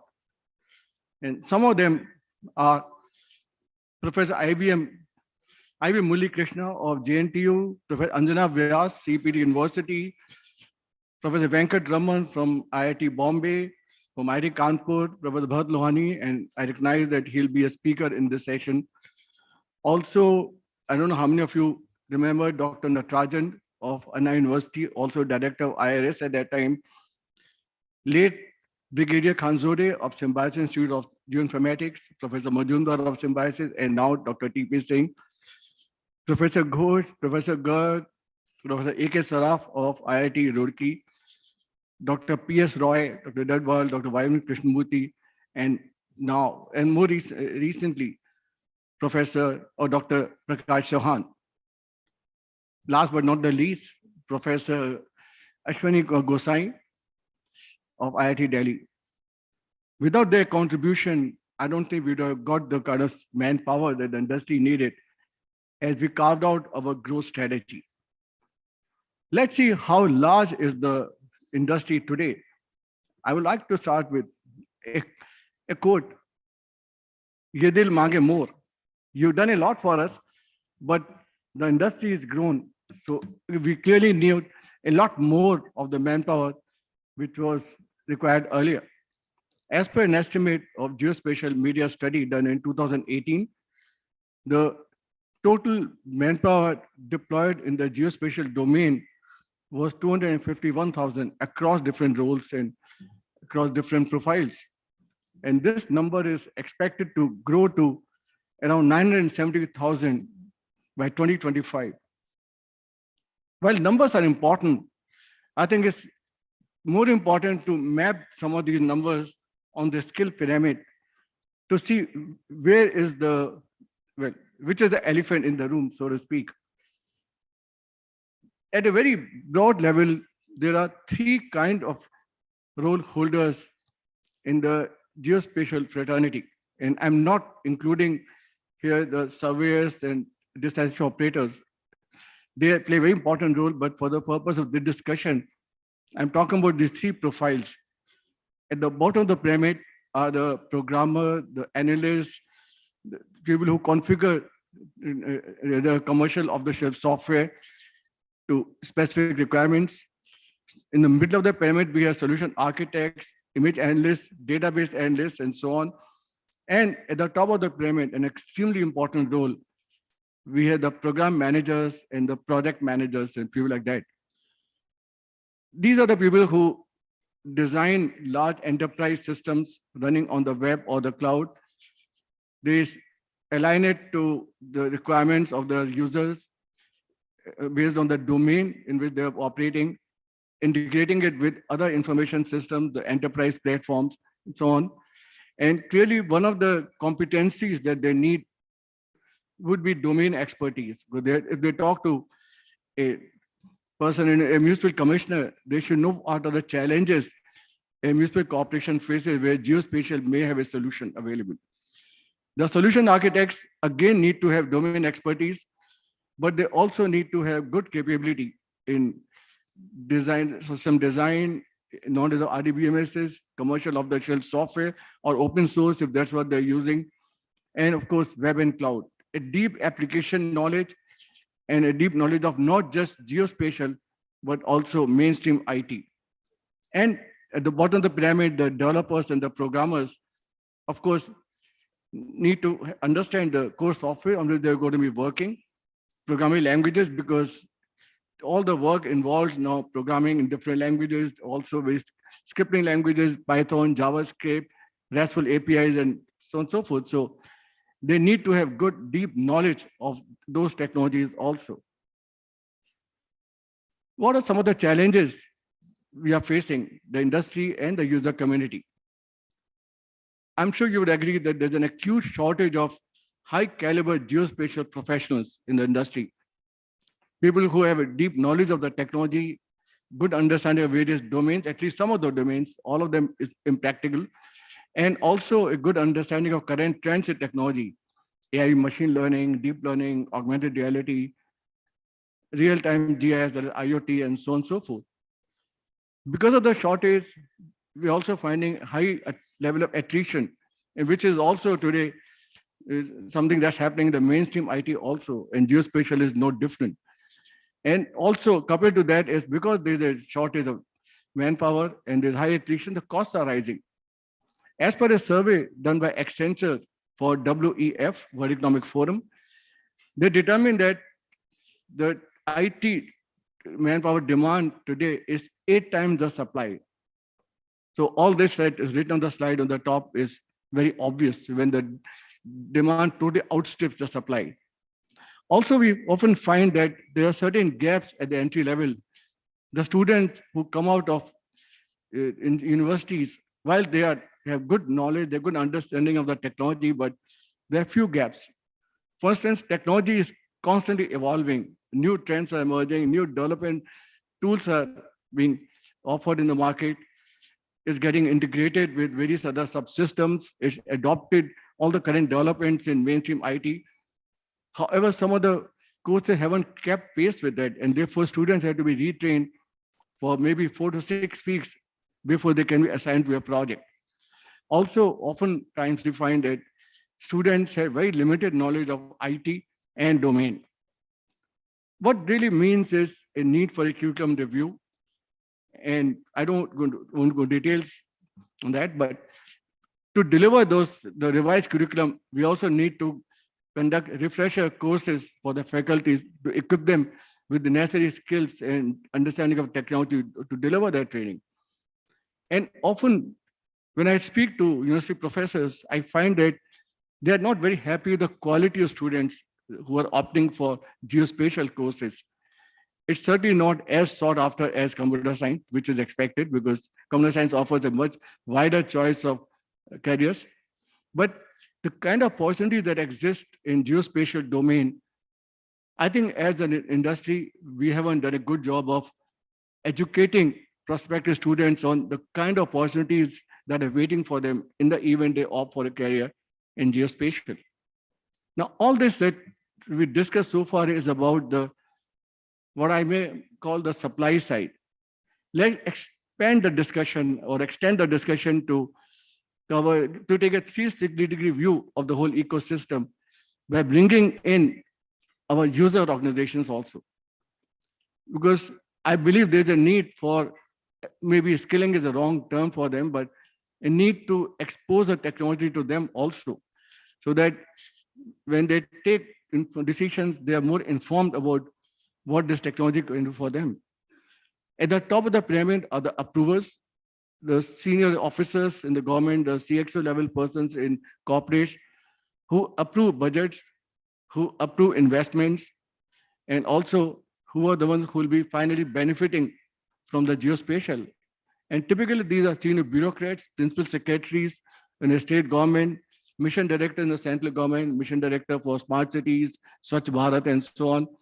In a PWD or water resources department, chief engineers, CXO level or CEO level persons in corporate. The next group are the process owners, very, very important people. And often we don't give them as much importance as they deserve. They are the actual users of this technology in the organization. They are the people who go through the pains of adopting this technology. I mean, I'm sure you'll agree, adopting any technology does have some initial pain, but they are also the people who are going to benefit from this technology in the medium to long term. And these are typically department heads, like in a municipal corporation. If the commissioner would belong to the approver category, then the department heads looking after, let's say, solid waste management, property tax, and others would belong to this category. Also in a forest department, earlier the gentleman from KSR talked about forestry. So divisional forest officers who make working plans are the people in this category, and others are there. At the bottom of the pyramid, the enablers, the people we have been talking about earlier, the IT team, the GIS team, and so on. I think there's a need to expose each of these layers of roles to different aspects of this technology. Some of the issues that we often come across when we interact with organizations interested in adopting geospatial is, first, there's a resistance to change, which would often come from the process owners. Part of the reason is the sheer comfort zone. They say it's working fine. We have been doing this thing for the last 20 years. Why change it? So we need to evangelize technology with them. We need to educate them on why the life will become much better in the event they were to adopt geospatial technology in the existing process. Second challenge is integration of the geospatial location information, if you will, into the existing workflows, the existing business processes. And third is data discovery, data sourcing. If it's not already, or if it's not available, then data creation like property tax mapping, that sometimes creates a resistance to change. And part of the resistance caused by the value perception. They probably don't recognize the value this technology is going to create. Since yesterday, we've been talking about economic impact of geospatial. Now, this is one group that needs to be exposed to those benefits, the economic impact of technology. Sometimes there's a lack of awareness, though it's much less today than it was, say, 20 years ago. And very often we find there's a need for a champion within the organization, ideally at the approver or process owner level, who can resist any possible objections or blocks that may come and expose others to the value it's going to bring into the organization. Essentially, a need to evangelize GIS with approvers and the process owners. So I'd like to quickly talk about some of the recommendations that we like to make. For the academic institutions, please review the course curriculum, align it to the current trends in technology. Also, more emphasis on the IT skills. Very often we find when students come after a degree in a postgraduate degree or a graduate degree in remote sensing or GIS, they have very limited understanding of IT. They never felt that there's a need to be an IT professional also, if you are a GIS professional. And therefore, they should be familiar and should have good expertise on some of the current trends that I talked about earlier. Good domain knowledge for at least one or two domains. Like I was telling Shaili Gandhi from CPT during the break, that one of the big values that CPT has been creating for us as an industry is they give us geospatial professionals with a strong background in urban planning. Now, we need more of such people with expertise in other domains also. Then, of course, and this is where I think there's a responsibility with the industry, of which I'm a part. We need to visit the campuses and expose students and faculty to the current trends in technology, so they know what is it that the students will be working on after they come out of the university. Likewise, brief on, giving internship to students, and not for 2 months, but at least 6 months, so they can really learn technology deeply and contribute and participate in projects and so on. I would also make a strong case for including geospatial not as an elective, but as a compulsory subject in computer science courses. Location enablement has been an integral part of most of the enterprise systems that are being created. And therefore, it's very important for computer science students to understand what this technology is all about. And therefore, please introduce it as a mandated course and not just as an elective. It very often happens. Likewise, have a session or a course on computer science in the geospatial courses as well. Setting up a center of competence in the university campus helps, where students can do projects, they can showcase their work, you can invite some of the officials from the government to see what's happening, you can conduct programs or seminars and so on. And one very important point that I would like you to learn, I've just been told time is up, but I have 2 more slides, if you will. Okay, multimodal training delivery. What I mean is, what we learned in the last 2 years is it's possible to have virtual classrooms. The big advantage of that today in our context is you can now enroll students wherever they are and optimize utilization of the faculty and other resources. Second, mode of delivery of course would be MOOCs, massively online courses which are on the web, where students can learn at their own pace. And like at Esri, we already have a platform created by us in knowledge platform, where students can enroll free of cost and learn a lot of things. And my last recommendation is, I think we must build a strategy and an action plan to expose serving officers in the government to this technology. Most of the ministries in the central government and many in the states as well have their own captive training institutes, like Institute of Highway Engineer, Academy of Highway Engineers for Highway Engineers. 2 more minutes. Okay, then we have NP, National Power Training Institute in Faridabad and all. So they conduct regular programs for serving officers in the government. Let's include geospatial also in that. And I know we have been working with some of them in the past, and we continue to do that. Also in the foundation courses at Lal Bahadur Shastri National Academy, Missouri, Indira Gandhi National Forest Academy, some of them already doing it, introduce geospatial. So the future decision makers get exposed to this technology during their probation period. Short-term courses can be done for serving officers, maybe 3 days, 5 days, and we have done it in the past. It works very well. Also engage with industry associations, AGI, of course, FICCI, CII, SatCom, and others, to expose this technology to segments or verticals or domains where the familiarity is not there or not enough. So these are some of the recommendations.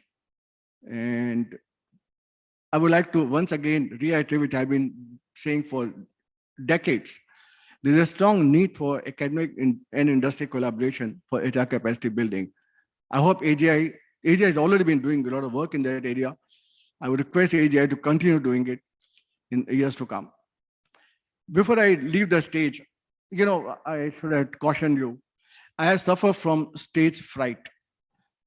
Whenever I take the stage, audience get frightened that I won't leave it easily. But I'm done. I just want to show you a couple of slides. I talked about the bottom of the pyramid. What at Esri India we've done is we've gone to the real bottom of the skill pyramid. And by that, I mean conducting training for the underprivileged, the empowering women in rural areas and expose them to this technology.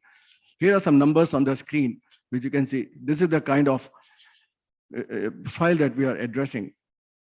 And it's a national program. Just have a look at the pie chart. Half of the students have studied only up to class 12.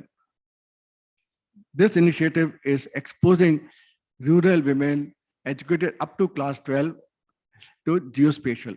Basic thing. We're not talking about AI machine learning there. That's it for me. Thank you very much.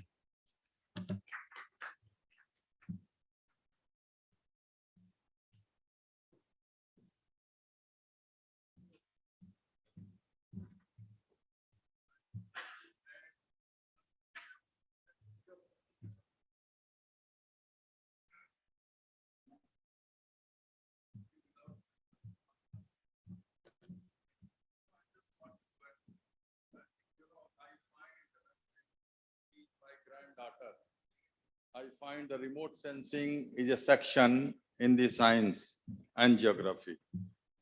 I believe GIS should be also included in the primary books, just to creating awareness, like the environment science is there, remote sensing is there.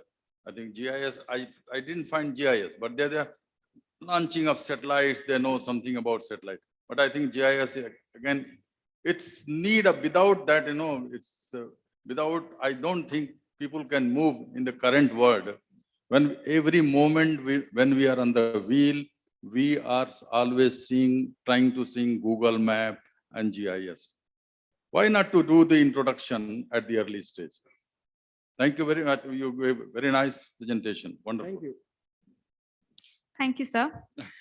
I would now like to welcome on stage our next speaker for the session, Dr. Debapriya Datta, Head Seeds, DST.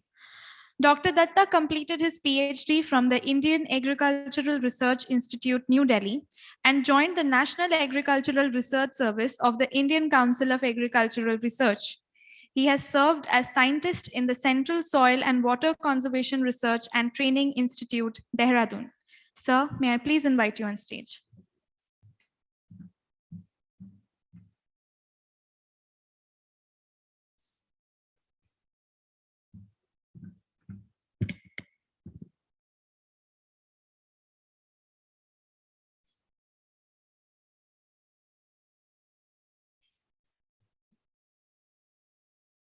Put it on.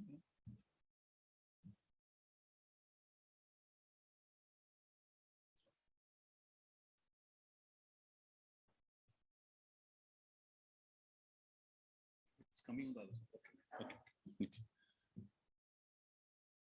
Okay. Good afternoon, and thank you, Shakshi, for inviting me, and thank you, AGI Megha, for inviting as a part of this, the discussions. And next to the Rajesh ji, so always it's a pleasure. So what I just want to share with you, you must have discussed over this almost 1.5 days, that this is the India's geospatial ecosystem, as you see here. Over the I will say it is last 3.5 decades, all the the components are there. So I just want to see in that context how this geospatial skill development is important. And for that, I would just like to share with you, as you can see, that the core of this geospatial knowledge and the skill, let us try to keep it in mind, is the spatial thinking and the spatial cognitions. And these are the three the brain the glands which help us in understanding that the spatial cognitions. So how really we can nurture them is the spatial thinking that's based on the the amalgamations of these three elements. We get the concept of space, the representations, and the process of the reasoning. So if you see here that the nature and functions of the spatial thinking, it is the collections of cognitive state the skills. Also, spatial thinking is integrated to the everyday life, people, natural objects, human-made structures. And actually, if you see in the first point, the skill, it consists of a declarative and the perceptual forms of knowledge. So there is the link between the knowledge and the skill. But till now, what we have mostly, focused on, I will come to that point, is the knowledge development. I think the evolutions of our, the geospatial ecosystem, it's a time to think about the strengthening our skill component. The spatial, the thinking, it develops uniquely in each of the individuals. It is also a complex and powerful, challenging process, and it has to be in the context of life and livelihood. Why I'm saying so, because Rajesh ji was talking about that to they expand that the geospatial usages across in the unusual areas. In order to understand that, we have to find it out that the most required areas, that how the geospatial the technology, data, information can strengthen the geospatial thinking in the life and livelihood. If you look into the education pyramids, there is a thing of the knowledge, the skill, and the awareness. Awareness and the knowledge over these 3 decades, we have done a lot. I think this is the time now to strengthen between the skill component. So if you now we look into this, the skill requirement in the which component of the our entire this geospatial the ecosystem development. In government has a lot of the flagship programs, and where geospatial data information is being utilized. So that gives a demand side of this the geospatial thing. The Indian geospatial market, as you know, it has grown over time, and also this India, as you see that there is a recent the geospatial Earth report, where it shows that how the geospatial is being now the economy, it contributes to the 5 trillion economy, where what we are talking about. And also that how geospatial industry is now moving from the planning and decisions making to an efficiency and the precisions the monitoring. The Gati Shakti is in one of the examples example for that, like where government is based on the geospatial, the data and information, is trying to bring the efficiency into the whole governance process. So in this context, like, the skill development, starting from a basic primary skills to a high end, the technological skills are most important. So the other, the important, the conditions what it's provide is our national geospatial policy. These are the principles, like in a few principles which affect the skill development, the the geospatial, the recognitions of the potential of the geospatial sectors in the knowledge and the wealth creations, augmenting geospatial educations, like so this time that the geospatial policy has looked into the entire ecosystem aspects, standardization, certification of the courses and the skill sets, policies and guidelines aligned with the emerging technologies and the ground realities, level playing field for the government and the non-governmental sectors, and the guidelines recently, last year in 2021 February is a is an action towards that, ease of doing business, creations and incubations of the idea and startups, and promoting collaborations at Rajesh ji was talking about. So so ultimately the crux of it is that, if you see, is the geospatial capacity building. Like this is the 2013's the government of India, that the MHRD's report, which shows that the different across this pyramid, like where we need, and if you see that on 22% of the Indian the academics, they provided the PhD degree, and on the left hand side you see that how the geospatial capacity building at different levels are required. So so based on that, like quickly, if we you go through and look into the the national geospatial ecosystems, the strong and the weak linkage, you see that we have an huge the remote sensing program, the GIS educations in more than 200 the institutions. General awareness is there. There is a national programs of the GIS, like NRDMS, which is now NGP, and NRMS, which has also now changed its name, and NRIS.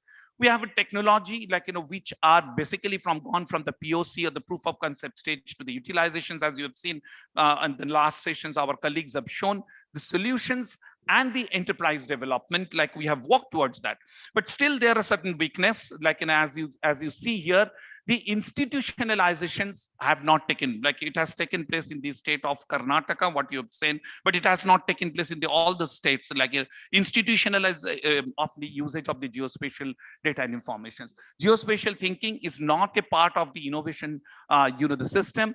As you see that the national GIS program, as the it was more of an application based. Now it has to go into more towards the solution based, and that the technologies, as you know, that the lack of the technologies in the and also like industries involvement in these the development of the technology needed is a huge requirement. The last year we gave a call for proposal of the geospatial technology. The mostly what we got around 230 the proposals, only 5 to 6 are for the geospatial technology per se in India.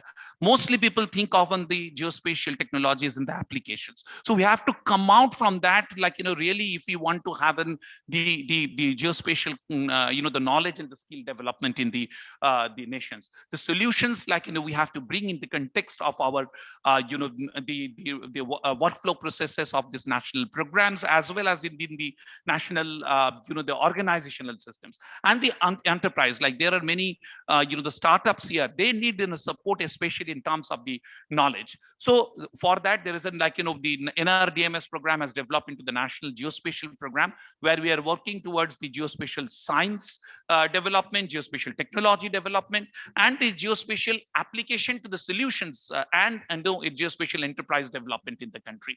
For that, the capacity building, we have these 3 types of a training program, that 21 days summer, winter schools, 21 one day, like the at L1 level, at the basic level, this was mainly for the academic, academia and some people from the government.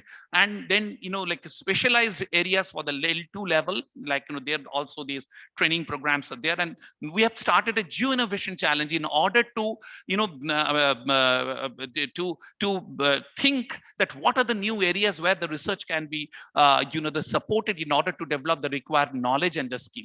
And so that like the whole program has gone from very general way from before 2010, which we started in 2008-9, and now to the more, the specific and requirement for this total geospatial ecosystem development.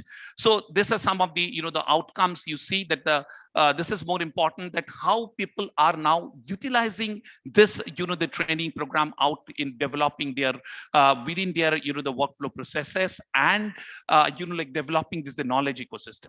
But, like still, I will say that the skill component where we need to work together. If you see in the new geospatial, the policy in the draft, it has told that there is an expert committee of skill council for geospatial sector has been constituted by the Ministry of Skill Development and Entrepreneurships. And this report has observed that these are the areas like where geospatial technology usage, like most of like I do not reiterate that, but there is a requirement of a separate skill council. They have, they're recognized in the geospatial sectors. But in the interim, like since they say that they're like, that much of demand is not there, internally there should be an, with the industry, there should be a national skill development agency a link, so that the national skill qualification within that national skill qualification framework, we can develop that the, the skill development approach. So there is a requirement of a strong industry linkage through active and the industry, the intrinsic industry partnerships. And this gives us now the, the required and the opportunity for, the academia, the industry and the government partnerships. Like for example, ESRI had started very good, the initiatives like what Rajesh ji was showcasing. But there, I think now what the government we are trying also, like whether it is from the DST or from the NRSA or from the Survey of India, there should be a link. And as Rajesh ji was talking about that, how in the unusual area can be done. You are doing a very good work in, the training the women, empowering at, the village level. I would like to work together as a part of the science, equity and empowerment divisions, like which I look after, that how really that the spatial, the social spatial empowerment we can bring the geospatial as a backbone. I was talking with Agendra ji that, after COVID, from the DST, we have started a program of community COVID resilience resource centers, because the resilience was mostly thought about from the climate change or for the disaster management, but the overall that the community's resilience and there a big role can be played by the geospatial. And that's the, the new areas like where we can find it out. And I would again request like, ESRI that like we can work together, and also to the AGI, to the other partners, that how that the resilience and now for the COVID, after COVID, post-COVID, but in long term, the community always face that, and like they consist of the 80% of the populations. So we have, we can work together in, like really taking that the new area of the geospatial, the skill development. And I think with that, thank you very much. Any questions we'll take later on? If you have any questions, I will be available.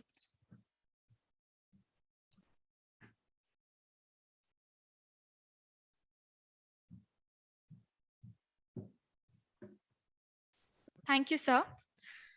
I would now like to welcome our next speaker for the session, Dr. Bharat Lohani, Professor, Department of Civil Engineering, IIT Kanpur, who will be joining us virtually.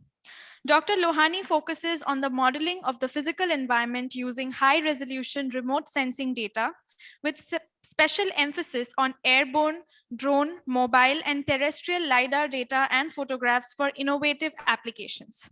Sir, I request you to please take over.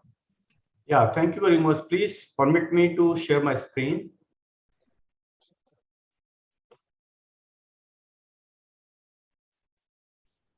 Yeah, please permit me to share my screen.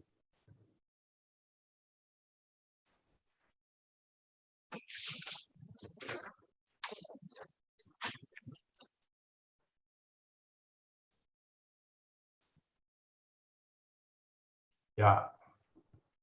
Can you please permit me to share my screen?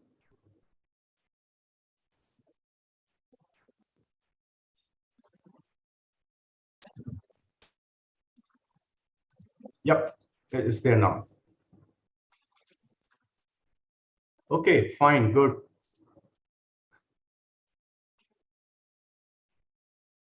All right, I guess my screen is visible, is it?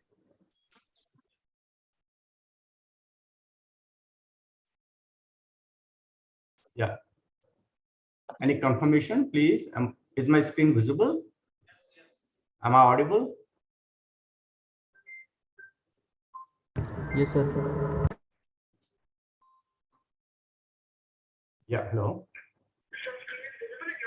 Wonderful, thank you.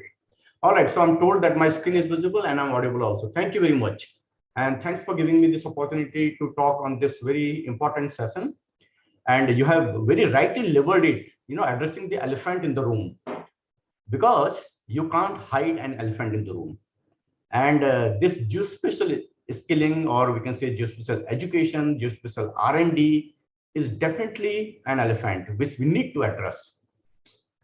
And I bring, when I do this talk, I bring my experience as the professor in IIT Kanpur, and also as an entrepreneur, because I'm founder director with this Juno India Private Limited. So I have industry experience, I have the academic experience, and I bring both to this talk.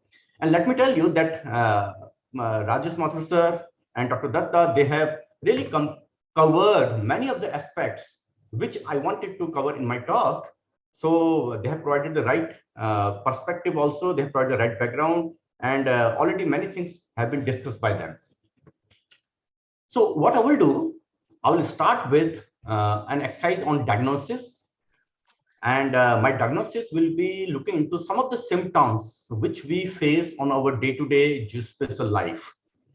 And then I will go for a roadmap, what should be done. Of course, many of the recommendations which I'm going to talk about have been listed by Dr. Datta and Mathur sir. Nevertheless, I would like to reiterate those because they are important. So let's do a diagnosis here. And let's look into some of the symptoms which we observe every day. Very important, our projects, they get delayed. They don't get completed in time. I will try to show, I'm not getting into all the reasons for why this is the cause. Okay, but somewhere the symptoms that we see, somewhere you'll find the lack of proper geospatial education is the cause. Of course, the cause can be many others. So number one, projects getting delayed. And many times the projects also don't get closed. Well, there are reasons. The departments, they don't have experts who can take call on the project, and then the projects are not being closed. Once the RFD is being written, RFP is being written in a little haste, and somehow the project is being executed, while at the time of closing the project, there are no experts in the department who can, bell the cat and who can sign the closure. Many times, the user departments, they don't know how to check the accuracy. Whatever is being delivered, they do not know how to check or how to validate the data or the softwares or the applications. So that is also the reason for projects not being closed. Many times from the vendor side also, there are technical issues in the project execution. Then in general in India, we yet do not have a system for ensuring quality of the projects. We don't have a system for that. A vendor will do at its own level. The departments, the user departments, they will do at their own level. But still, we don't have a system which we can bank upon. Also, you will notice for many of our problem solving, we are still dependent upon the international consultants. And once I'm looking into these symptoms, I do not mean that this is the only scenario. Of course, they are very important successes are there. They are very important. Technology developments are there. There are good sides also, but in general, I'm trying to present this picture in general. Of course, this we know, still we are more or less dependent upon the imported technology, though there are some very shining examples in India of development of the technology. We do not have core experts. That's what Rajesh Mathur sir was also talking about. We don't have core experts. If we have the core experts, they are very few. And also they are in certain areas, not in all the areas of the geospatial. Again, I'm reiterating, in the industry, we don't get the employable workflows. Rather, in many industries, we start training them again. The outsource work, which is being done in India, is mostly low caliber. The high caliber work is done abroad, and then only low caliber work is being sent to the India. Yes, this is again a fact, and we like it or not, I would like to be here very straightforward that still not many solutions are emerging from India. We are doing research. There are good resources which are coming from India, but still, if we compare with some countries with the population size as of India, or even fewer population size than as of India, we don't have many high impact research publications in comparison. Same is the story about the patents. And of course, the last line, this is more on the, why our education session here is kept at the last in the conference. So as Mathur Sahab also said, because this is education is very, very important, we keep it at the end of the conference. Nevertheless, this is also something, a symptom which I see here. Now, in whatever the symptoms that I was looking into, I don't say that we do not need to collaborate internationally. We need to collaborate internationally. That is the need of the hour, and that is how the international ecosystem works. And we have to be a part of that ecosystem. However, where my problem is that India needs to contribute according to its 1.3 billion population. And the question is, are we really contributing in all these areas, in the technology area, in the research area, in the patent areas, in the applications, in the solutions, in solving our own problems, apropos to our 1.3 billion population? That's a big question mark. Now, the reason for this can be many. However, one very important reason for this is the educational system that we have in India, and especially in geospatial. Let me show you a few examples here, because I have been talking about these issues since say 2012 when I wrote one article. Then last year also I wrote an article in the Current Science. This year also we, and with Mathur Sahab, we wrote an op-ed in Hindu. And the core in all these, the questions are common.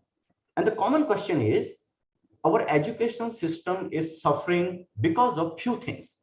Though we have wonderful geospatial data guideline now, but only the guideline will not be able to solve the problem of India. Rather, we have to do many more things. One of them is our education system. Now, about the education system, let me do again one more thing here. And I have an hypothesis. The hypothesis is, if I ask this question in this room, what is geospatial? Well, we all start thinking, what is geospatial? Some of us are thinking, okay, it's GIS. Some of us are thinking, no, it's land surveying. Something, no, it is the aerial surveying. Something it is drone. Something it is SAR. Something it is structure from motion. Okay, something it is collinearity equation in the photogrammetry. Something it is the LiDAR survey. Something it is the GIS database. Some start thinking of the big data and so on. And that is fine also. That is perfect, because this is as per the training that we have received. We are thinking in that particular core area, that is geospatial. What I want to point out here, that not many in India, we think the entire spectrum of the geospatial.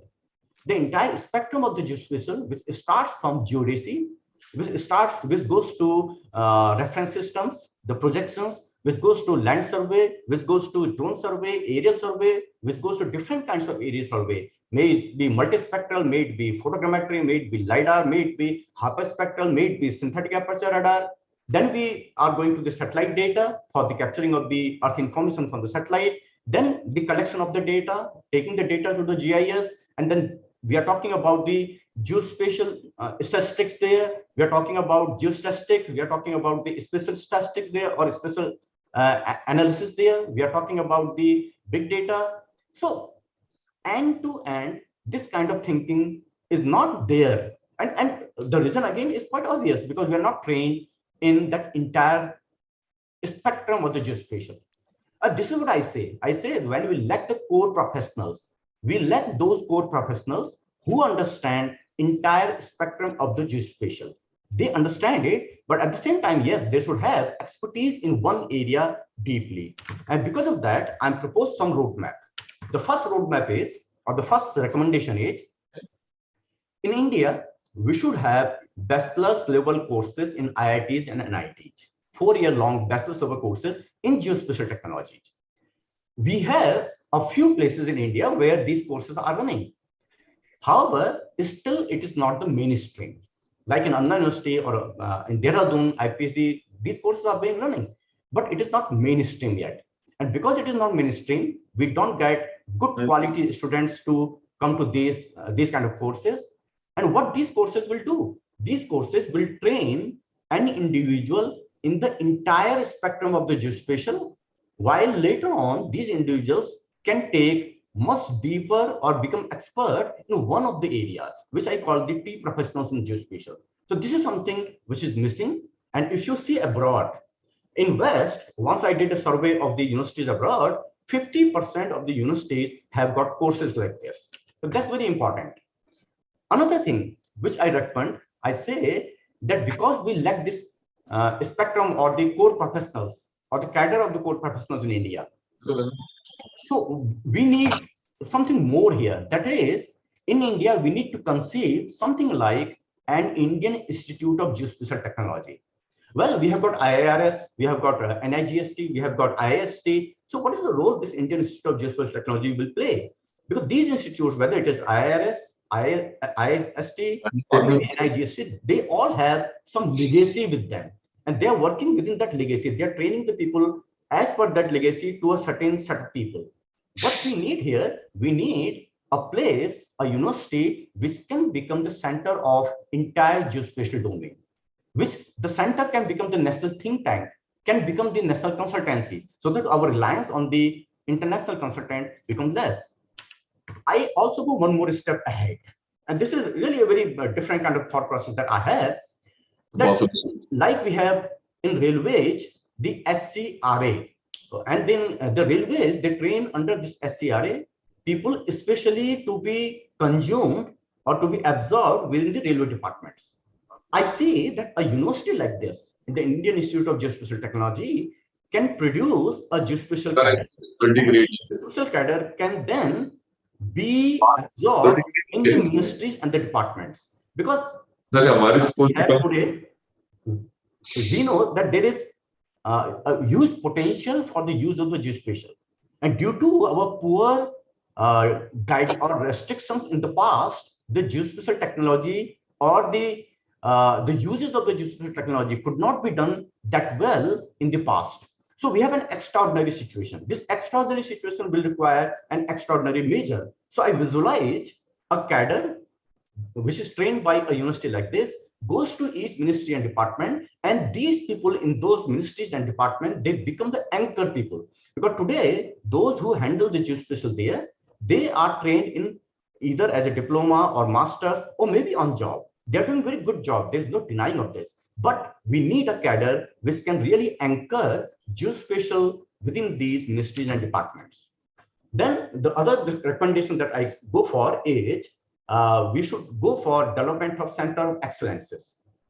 Like in IIT Kanpur, we have National Center for Geodesy, and it is doing an excellent job. We are running large number of short-term courses for people to be trained in geodesy.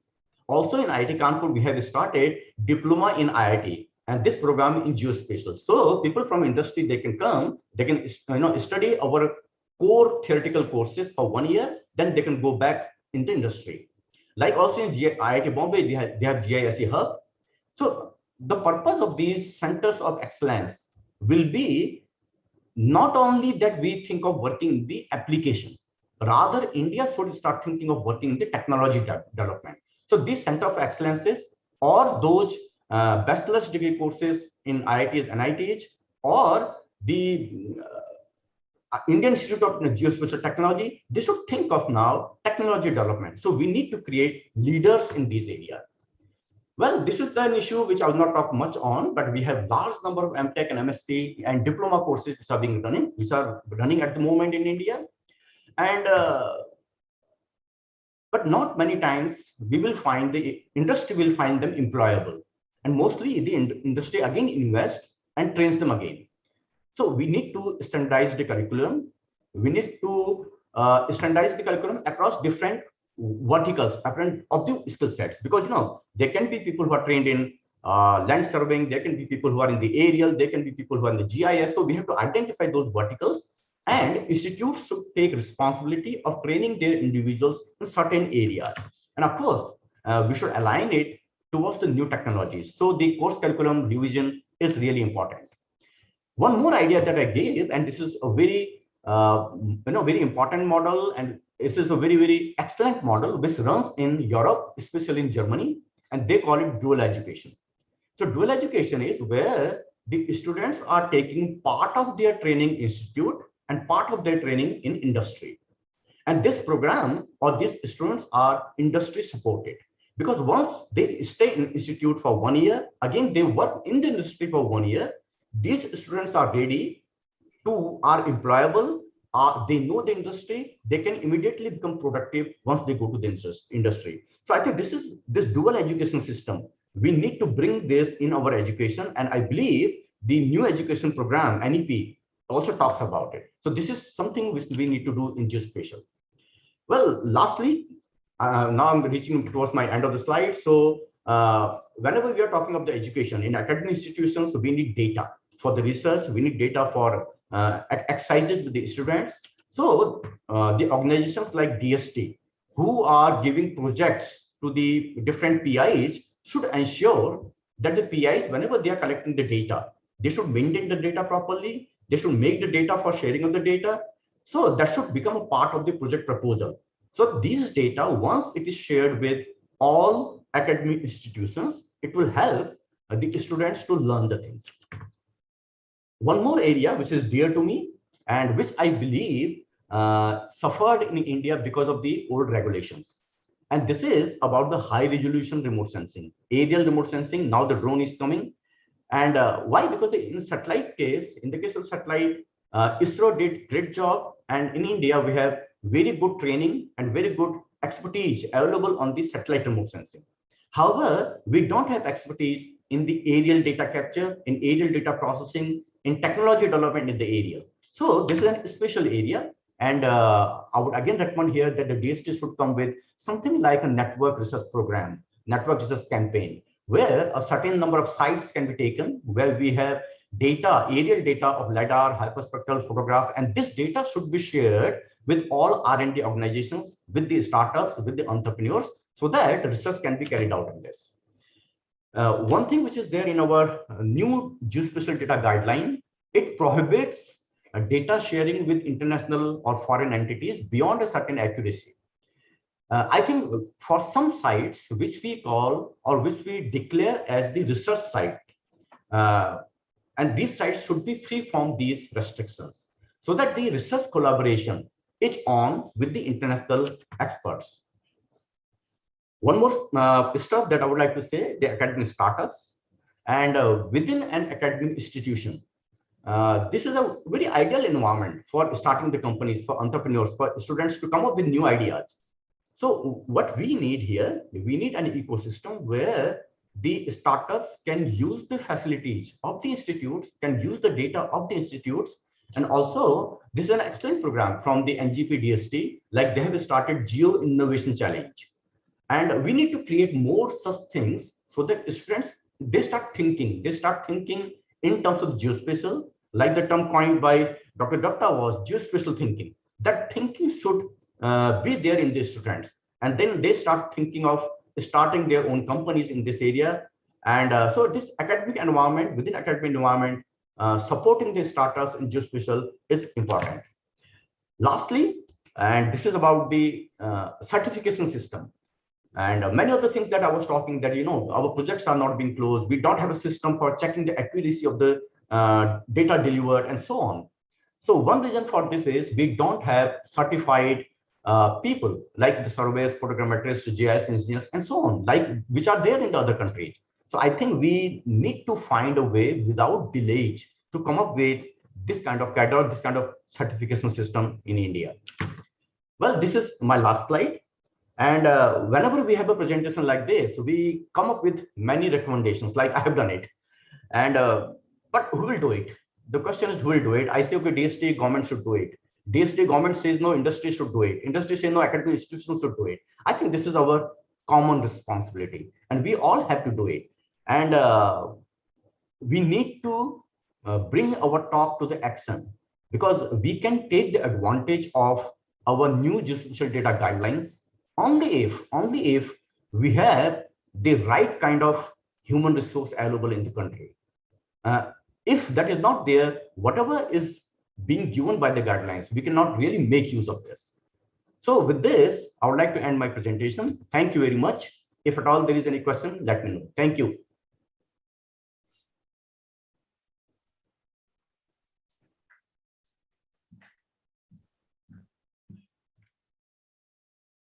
Thank you, Dr. Lohani. We will now be joined online by Professor Dr. Shamita, Vice Principal, Institute of Environment, Education and Research, Bharati Peeth University. Dr. Shamita has several years of research and teaching experience in landscape ecology, conservation biology, environment impact assessment, remote sensing, digital image processing, spatial analysis, environment education and conservation through the legal system, and policy analysis. She has been involved with the Expert Committee on Capacity Building for Geospatial Technologies of the Department of Science and Technology, Government of India. Over to you, Dr. Shamita. Thank you very much. Namaste, good afternoon. At the outset, let me express my pleasure at being here, especially in the hybrid mode, so that we can share our experiences of working with geospatial capacity building. I'm just going to share my screen.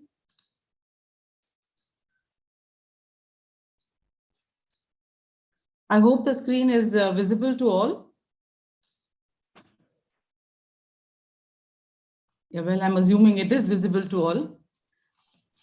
Yeah, it's visible. Thank you. So capacity building is, one of the key verticals in any of the sectors that we work with. I've been working in the environmental sector for a very long time. And by virtue of working in that sector, we realized the need for geospatial technologies, and we started working with this over 20 years ago. But what I find is very often capacity building is, relegated to the last session in any meeting or any conference, wherever you go, or it's sort of concised into a single training program or, doing a workshop. But it's much more than that. And in this respect, I'd really like to make a point of what the IT targets for biodiversity is, where they put education as the target number one. And once you do that, the elephant is no longer in the room, and it frees up space for a lot of other things as well. So to this talk today, I'd like to go through what India's geospatial capacity building scenario is over the last 10 years and how it's developed and what we need to do.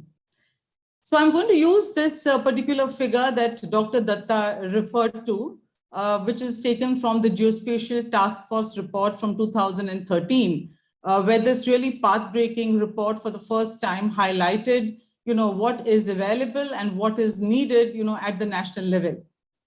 Today, if I, try to extrapolate this a little further, especially at the top of the pyramid, we have about 36 universities. That's only 22% of Indian universities that offer doctoral programs in geospatial technologies. And I'm sure the gap pretty much, has remained the same in terms of what is available and what is needed. So if you look at BTech programs, that Professor Lohani spoke about, a quick internet search, showed that there are about 5 universities really offering BTech programs in geospatial technologies. We have about 79 universities offering master's programs, which is really a fraction, of what we really need. And of course, there are papers, special papers offered in several undergraduate courses across the country. I really like this figure that Mathurji put forth in his presentation. So if you look at these two diagrams, which are probably 8 years apart, you see a big gap in what is considered to be the bottom of the pyramid. And I think this itself highlights the dire need for really overvamping the academic curricula. So what the industry needs is completely different, and what the universities offer is another set of skills. So when we look at capacity building, which is a very complex and intertwined term, I would say, and goes beyond just a training workshop. It's much more than that. So I would categorize capacity building at 3 levels. The first being the systemic level, which is the overall policy framework. And fortunately for us, the last 2 or 3 years have seen huge developments in this area, where we have the new geospatial policy, which is really path-breaking, the drone policy, and other kinds of supporting bills, which are really liberalizing the geospatial sector. So once you have such a systemic, sort of environment in place, this in turn fosters individual capacity building. And this can easily be achieved through, workshops and summer schools and winter schools and a lot of academic programs. And it's only when these two begin to interact with each other that we have capacity which is built within the institutional level. So the systemic framework, it fosters the development of policies at the institutional level, clearing the environment for uptake of geospatial technologies. And then the individuals who have the capacity, find that they are able to work very well. So there's a very close interactions between all of these 3 levels of capacity building. And therefore, when we look at capacity building, as some of the speakers before me have addressed, we need to address this at all 3 levels, very, very consciously. Fortunately for us, we live in very interesting times. And you might think, what's interesting sitting in a room full of masked people, out there, but there we are in interesting times. And if you look at the first part of this interesting journey is this whole program of Atmanirbhar Bharat, the geospatial policies, the Digital India programs, which are really enabling the capacity building at the organizational level. And I'd like to use some of the things that Mathurji said, bringing in a value perception. So the value of geospatial technology is really highlighted through the Digital India program. So I think these are really game changers, and especially when you look at what the new geospatial policy says. And to me, what's important here from this policy is these words of democratization of geospatial data, especially in the academic sector. If we need innovation, there is a need for students to access data at different granular resolutions. Empowering citizens, another key aspect, which the bill talks about, which I think is very exciting. Strengthening geospatial infrastructure, advancing entrepreneurship, standardization and certification of courses and skill sets, and catching them young. So I think if you look at these key words, it pretty much sums why we live in interesting times. The second turning point is the national education policy, which is really quite far-sighted, that brings in internships as early as class 6. It also focuses on breaking down the silos between arts and science. I think that really paves the way for the development of new knowledge through this interdisciplinary approach. Right from I would now like to welcome on stage our next speaker, Dr. Sumit Sen, Chief Executive at GISE Hub, IIT Mumbai. He is a senior consultant at National Institute of Smart Governance as well, a certified GISP and cohort of the URISA Geospatial Leadership Academy. Sumit Sen has almost 25 years of experience working on projects in industry, government, and academia, especially in the geospatial domain. Sir, please take over.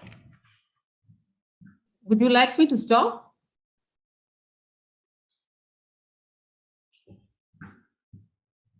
Hi, am I audible? Okay. Hello? So the perils of hybrid conferences and academics seem to have taken more advantage than the remaining. So I being one of them who have actually come here to so that you don't have those perils. Can we have the slides? They're on. Okay. Okay. And I can see.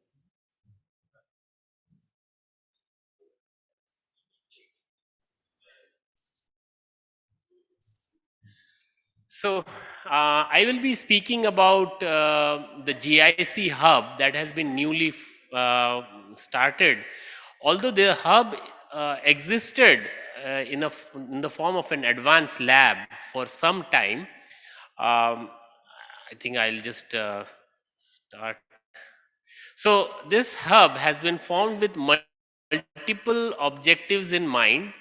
I want you to understand that it is not only a research component. In fact, Dr. Datta, Shamita ji, even Bharat, I think they have already spoken that, you know, geospatial technology needs a multidisciplinary approach, multifarious approach. So this is how we look at the objectives of the hub. It is not just to create more applications, not only to have multidisciplinary research and development.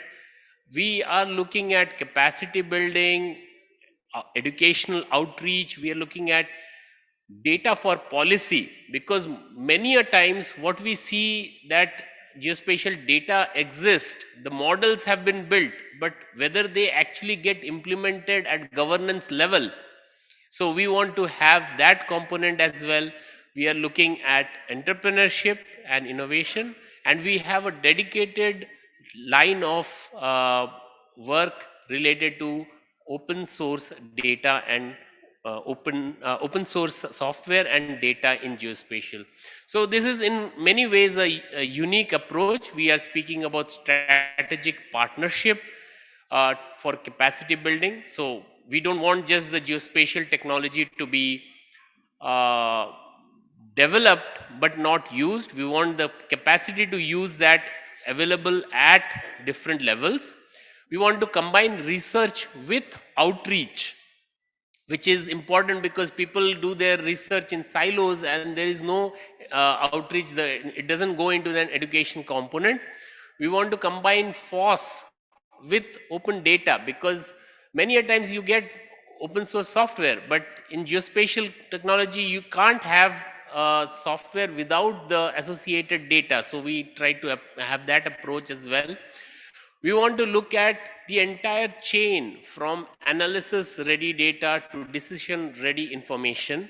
We are looking at combining GI science with engineering, and we'll see something how we want to do that, and adding entrepreneurship to innovation. In some way it contributes to all the 9 strategic areas of capacity building that in geospatial technology that UNGGM in its last meeting had discussed. So we know that to make this larger geospatial marketplace, we have to find value of geographic information for communities. Now, the paradigm shift also provides us the opportunity to build capacity solutions at multiple levels, at the natural systems level, at the human systems level, and the coupling of natural systems with human systems is very important.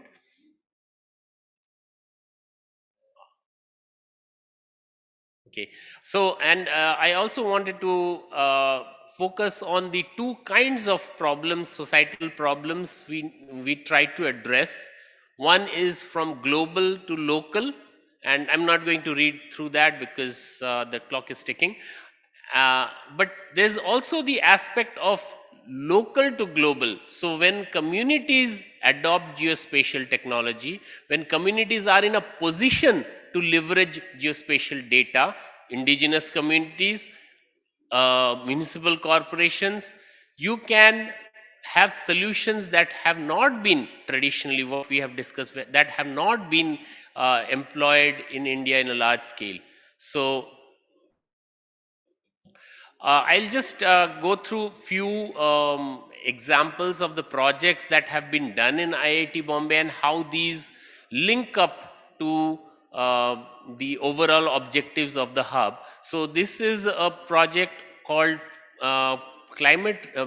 project for climate resilient agriculture. This is done for 2 divisions of Maharashtra, Marathwada and Vidarbha.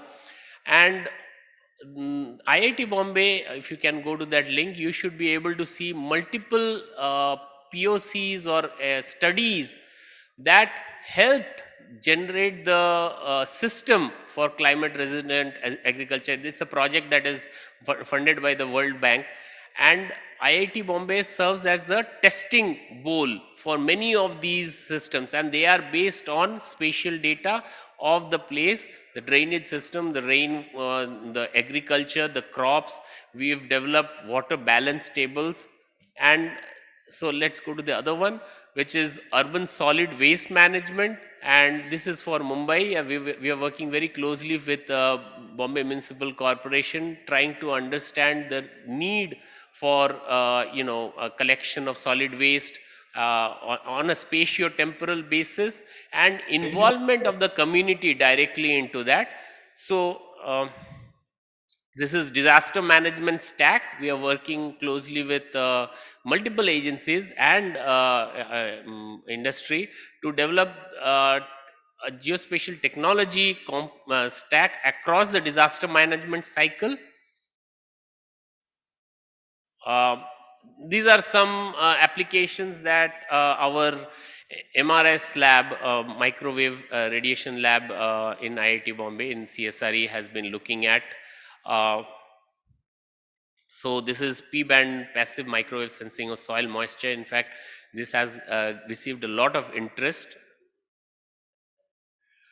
And these are 2 Mapathon events, one that was done during the 2020 during the lockdown period, and one is running right now, to have large scale participation of students to generate solutions using maps. So and then we also have a good record of generating entrepreneurs and incubating ideas. In fact, I'm very happy to note that Bhugol is here right now. So we will continue under our objectives to go on with. So geospatial information science and geospatial information engineering, I don't think you will see these 2 topics discussed very often, but engineering is important, the science is important, the engineering is important as well. And if you see the overlap, that's where we have to focus, because that is where society benefits. And that is how we can possibly bridge the geospatial digital divide. Some academic challenges that we face, I think Bharat has already covered most of it. So, but I think I will focus that geospatial technology by definition is multidisciplinary, and hence this is, to my mind, the first experiment. The GIC Hub is the first experiment that is truly multidisciplinary coming out of IIT Bombay. The focus is on project-based learning, because I think I don't have that slide, but during the lockdown, I had a series of discussion with academicians across the globe, and we learned that geographic information pedagogy is so dependent on having real systems, real data, and relevant data. We don't have to start with world maps to teach geospatial data. We can start with local. So that real data and relevant data for objective learning. So we have an objective to create the geographic information officers through a blend of learning of geospatial body of knowledge. And the need for geographic information officers has been documented very well across URISA, OGC, everywhere around the world. And it is important that over the next 5-10 years, we are able to train or we are able to generate these geographic information officers. So some of the steps forward that we have, we want to move from applications to solutions. We want to move, we want to involve technology with engineering. We want to look at project-based learning and learning while building. We want to have open data. I think we heard Bharat speak about the need for having shared data and sharing culture. Open data for experimentation and learning, and multidisciplinary efforts. I think Dr. Mathur also mentioned, it is not optional, it's mandatory. So one needs to start on these. So that's my last slide and time's up.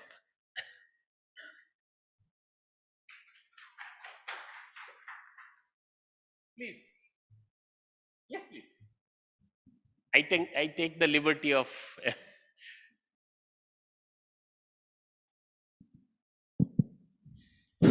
Of course, it's not a major question.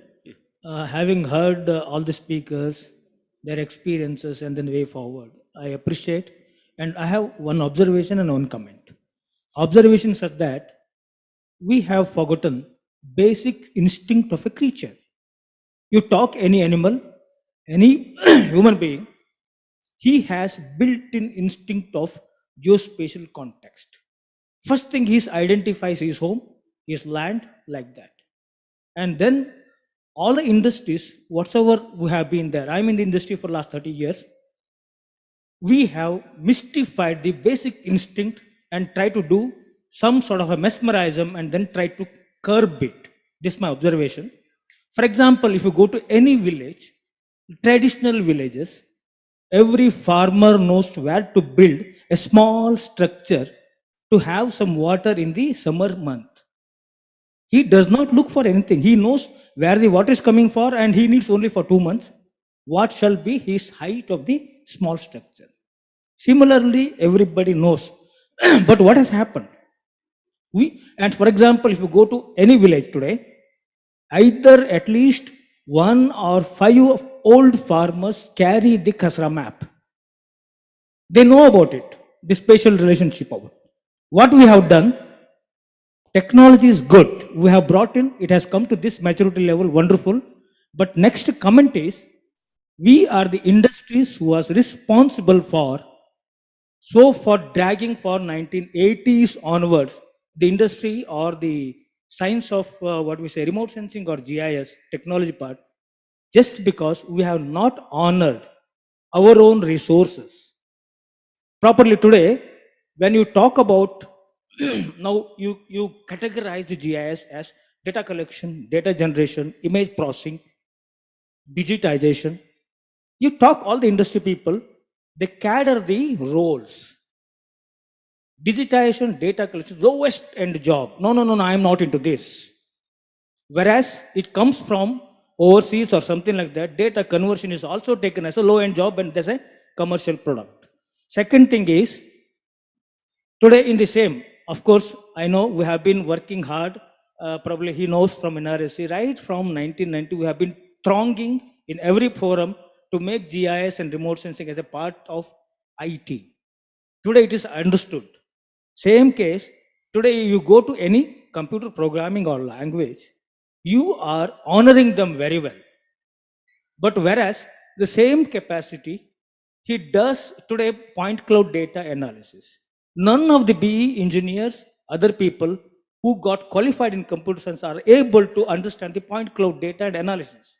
Whereas a person with small CAD background is able to generate data. Anyway, that's what my comment. So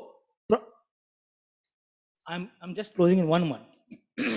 Industry need to come forward, recognize the potential within, identify, recognize the resources coming up. Academia, research institutes, yes, we have been, because I have employed 1,760 people. They have been in a good thing. Only thing is mindset. Thank you. Thank you. I think the question was not specific to my presentation, but I get your comment. And I wanted to speak. I think I saw that there was only 10 minutes, but I think Dr. Datta had already mentioned about spatial thinking and in that context. So I didn't cover that in detail, but we can take this discussion offline later. Thank you.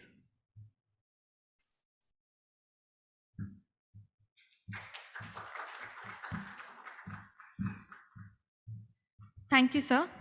Due to some technical issues, we had to pause the previous presentation. I now request Dr. Shamita Kumar to please continue with her talk. Thank you.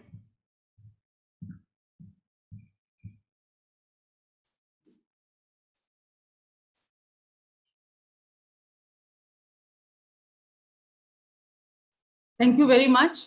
This is also something that happens when we're working with technology. So I'm just going to fast forward to where I thought I stopped, where I was talking about the key turning points. So one being, of course, the Atmanirbhar Bharat Digital India and the geospatial policy, which has these very important keywords, as I think I mentioned, which is democratization of geospatial data, empowering citizens, strengthening geospatial infrastructure, advancement of entrepreneurship, standardization of courses and skill sets, and catching them young.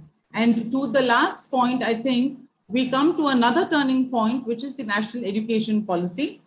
By virtue of its very nature, it brings in interdisciplinary learning and also introduces internships as early as class 6. So I think this is one of the things that really makes it interesting. And the third is the SDG goals. So with the huge data requirements and now the recognition that both structured, unstructured data, Earth observation data from both data centers, citizen scientists, and people at large, emphasizing on partnerships is another turning point. And this is why I feel that we really live in interesting times, especially for those of us who are working with the geospatial capacity building sector. So while Dr. Datta gave an overview of the programs that we are running through the Department of Science and Technology in terms of summer and winter schools, this is a new program that was initiated this year, which is on geospatial innovation. So 8 such programs are being run across the country. And the goal of these programs is to highlight innovative ideas that could be used as a bank for development of further programs. So this is, I think, something which really fits when we speak of bringing in a systemic change through individual capacity building. Taking it a little further and understanding that we really need to catch people young, a point that was highlighted both by Mathurji and Professor Lohani.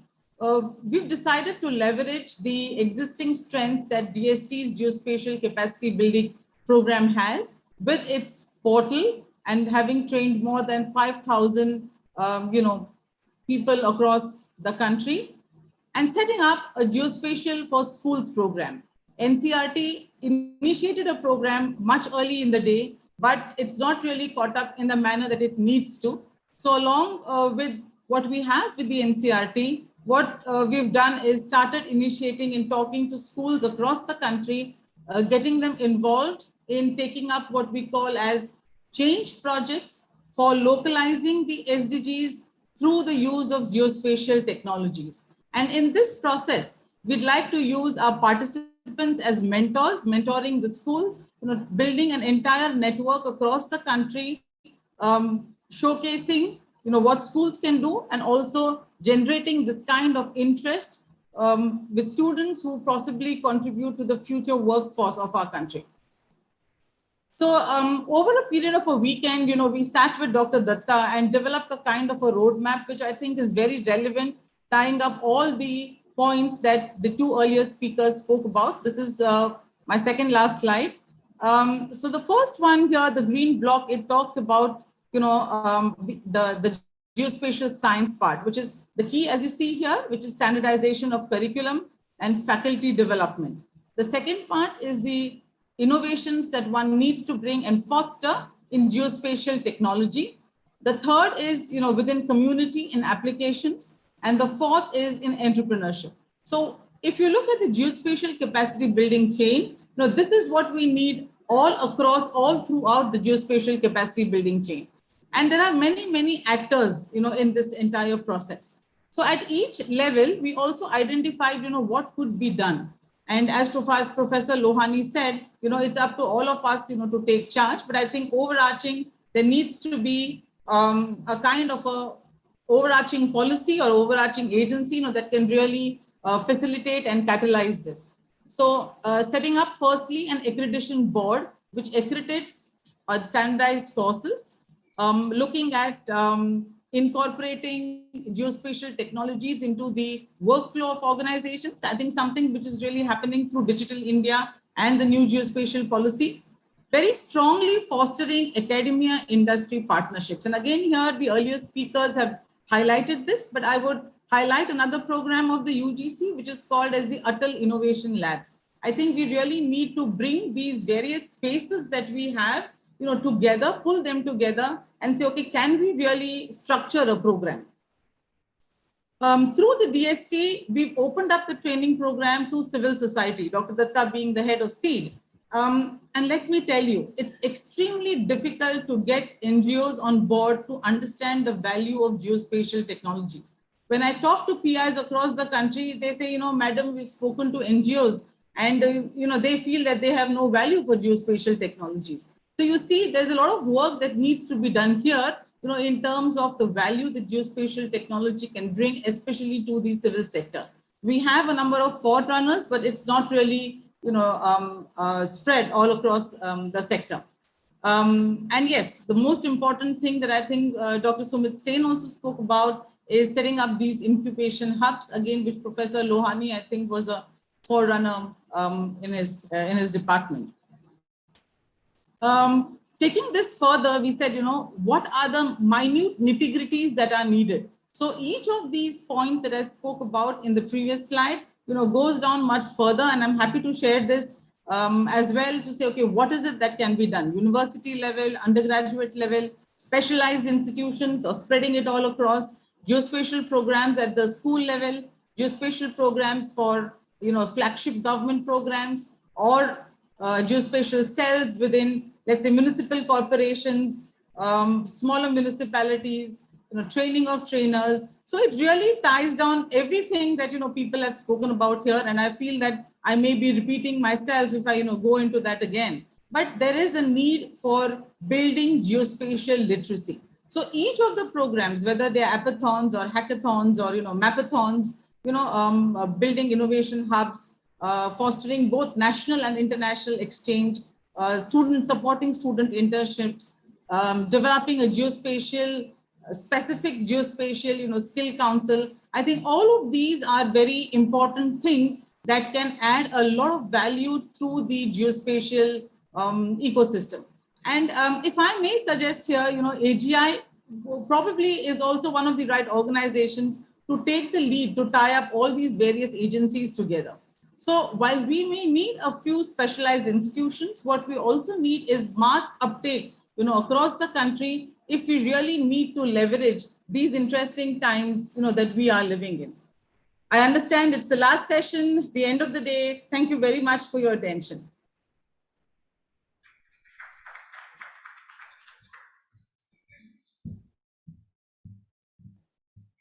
Thank you, Dr. Kumar. We will now be joined by Sri Pankaj Mishra, Deputy Surveyor General, Survey of India. Sri Pankaj Mishra is an electronics engineer by education, a surveying, mapping, and GIS expert by profession, and has special interests in geospatial data infrastructure technologies and standardization. He has vast experience of topographical surveying and mapping at various scales in areas like Northeastern India, Punjab, and Haryana, using state-of-the-art technologies. Pankaj sir, over to you. Thank you. I hope I am audible. Can somebody confirm? Yes, because you are audible. Yeah, thank you. Thank you, sir. Good afternoon, everybody. Myself, Pankaj Mishra.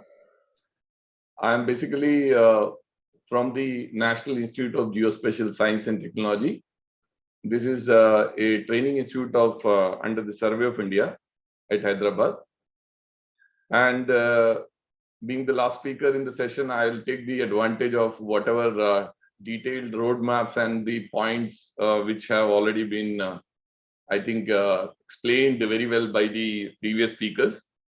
So I will focus on the theme, which is the challenges. What are the challenges?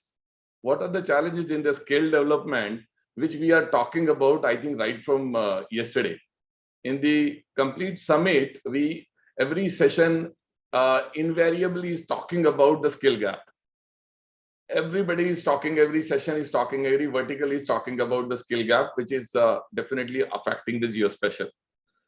See, so just to start with, like we know very well the kind of role geospatial presently is playing in the national priorities. It has been discussed at length and breadth right from yesterday, whether it is the urban, transportation, agriculture, governance, or environment, power. But ultimately, and a lot of national programs, state programs are being basically run. But ultimately, when we talk about the skill development, we have a lot of problems. Like we have yet not started this journey of really doing the role-based training. We have not yet identified the kind of changes in the various roles which are emerging in light of the changing context. Now, this changing context is very important, particularly post promulgation of the new geospatial guidelines, which has liberalized this particular geospatial data generation and the processing and the handling. All these areas, it has completely liberalized. Now, what it has done, it has basically brought us into this context where different kind of combinations are now possible for things like foundation data generation, which was not possible earlier. A lot of difficulties were there, a lot of challenges were there earlier. But now it has now brought us to a completely different place where a very different kind of approach and perspective needs to be there for really doing the capacity building and training for the kind of requirement which it is offering. Whatever we have observed even from the promulgation last year, a lot of changes are yet to come in the time in future. So what are these challenges really? Various speakers were talking about, like government level, people are talking about geospatial literacy. Very correct. It has to be there at various levels. Geospatial education has to be there, but it has to be there not only with the one particular stakeholder. There are various stakeholders which requires different kinds of skilling. Even in the private sector, a lot of things needs to be added to the skill set, as well as in the government sector. Very correctly, like Dr. Lohani had pointed out, that there are problems in the industry in terms of like no standards are there for acceptance. There is lack of awareness and know-how is there in really acceptance of the results, acceptance of the deliverables. So now how to address that? You will have to educate them. You will have to develop that skill at that particular level in the government, or you will have to develop that particular skill in the industry also, where the right kind of solution should be proposed, which is really required for the solution. Where basically it should not be an overkill. So the right kind of softwares, the right kind of technologies, what exactly has to be offered, that is also very, very important. And equally important part is, like in the present context, where even any kind of Indian entity can be engaged for any kind of data generation for the foundational layers. So in this scenario, it is very, very important that the kind of professional integrity and ethics needs to be there among all stakeholders for making the best uses of the technology in offering the solutions. Now, who will be training people for that? So I'll now come to the core part where I have the expertise of several years. that is what is a very important, basically vertical in the geospatial, which is called surveying and mapping. Now, there are a lot of other verticals which have already been discussed at length. Everybody has talked about the GIS, web GIS, positioning technologies, navigation, a lot of things required there. Now, the most important thing which we are talking about is the location. Ultimately, we are here to capture the location, make use of the location, develop the location-based applications. We wanted to enable all the sectors and subsectors with this valuable location information. So what exactly is required for this? Everybody talks about the lack of high resolution data. Everybody talks about right kind of geospatial data, for whether it is for the applications, whether it is for the research purposes, or whether it is for any kind of modeling requirements. Everybody, for example, you wanted to handle the riverine flooding. You want terrain, high resolution terrain. You wanted to handle the urban flooding. You need to have high resolution terrain for that. Now, ultimately, who is going to generate that data? It is going to come definitely through government, private collaboration, or different other engagements, and people need to be trained for all those roles. Now, when we really talk about all those roles, now what has happened, whatever surveying and mapping professional was doing 20 years back, it has gone completely, basically, it has been changed completely. Now, a surveying professional is not only expected to do an accurate measurement. He is supposed to do data processing also. He is supposed to handle the platforms also. He is supposed to handle the databases also. He is supposed to do the analysis also. So all these kind of new skills which are invariably expected from a geospatial professional, or to be very specific, a surveying professional, now they are basically forcing new roles to emerge. And precisely to address this particular challenge and this particular requirement, we had entered into the MOU with the AGI, and AGI has proposed a lot of options to us in the form of association with their partners, so that we can really address these technology areas. We can really understand what kind of requirements are there in the industry, what kind of roles are emerging, and then maybe people can be skilled considering that particular role specific skill requirement. So in that process, we are working on various technology based capacity building initiatives at the NIGST. And in fact, we have completely revamped the kind of course curriculums we had, primarily incorporating all these latest technology areas which are required for generation, handling, processing, all these kind of things related with the geospatial data. And at the global level also, if you see, all these are these are the key drivers in the present day scenario. Whether you talk about the HRSI based any kind of data generation or processing thing, you talk about the automated feature extraction, object detection kind of work processes, you talk about the high definition mapping which is going to come with the it is happening across the world. You're talking about the digital twins, talking about the BIM applications. So whether it is cloud based applications, all these areas are the prime areas of concern for a geospatial professional as on today. And we are definitely doing a lot of work to develop that kind of infrastructure also for the training, so that we can really address this particular skill requirement. But definitely it will be requiring a all-round effort from all the stakeholders. It is just not possible to cater for the actual skilling requirement which is there in the market. It's like even the industry association we are addressing through AGI. On the other side, the government association, we already have various MOUs with the state governments and central governments. We are trying to understand what kind of requirement they have. Now, this is the present day context is like completely outsourcing based kind of work. Production work has to be done for the data generation, and the people within those particular government organizations need to be skilled with that kind of skill set, which can help them in actually doing that acceptance, which was precisely being referred by the Dr. Lohani. So that is what is the kind of challenge we have.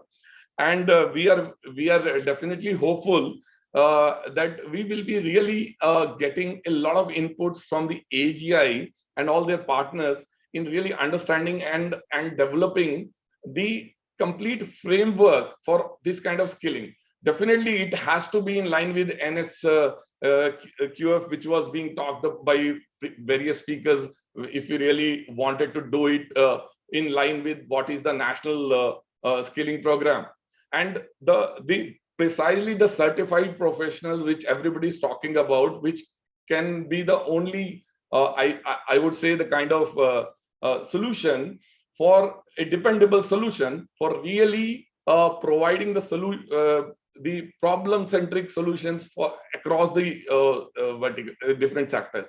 So this is certified professionals. Yes, fully agreed with that. Yesterday also there were talks about the third-party validation. How it is going to happen?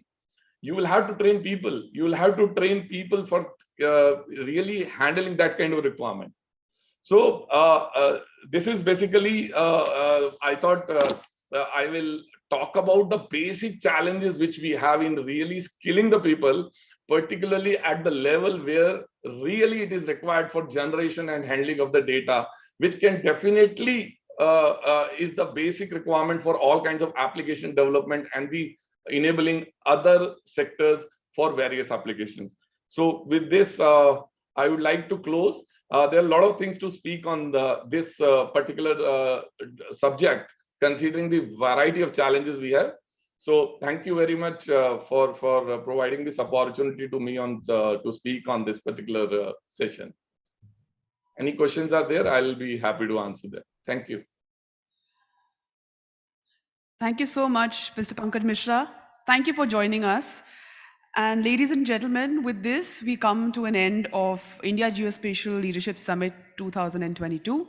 I would like to thank all our sponsors and partners, Google, our platinum sponsor, gold sponsor, Esri India, our silver sponsors, Here Technologies and Hexagon, our back sponsor, Marvel Geospatial Services, pen and notepad sponsor, Secon Private Limited, and T-Brick sponsor, TomTom. May I also thank our institutional partner, NIUA, our media partner in India Infrastructure, and our industry partners, the Indian Space Association and the SatCom Industry Association. Thank you to all our speakers and guests for joining us for these 2 days. I believe there were a lot of good discussions and deliberations on a variety of topics and a lot of homework that AGI has got, a lot of food for thought for us and to help us plan our strategies for the next year. And now I would like to invite you all to join us for lunch. Thank you and see you next time.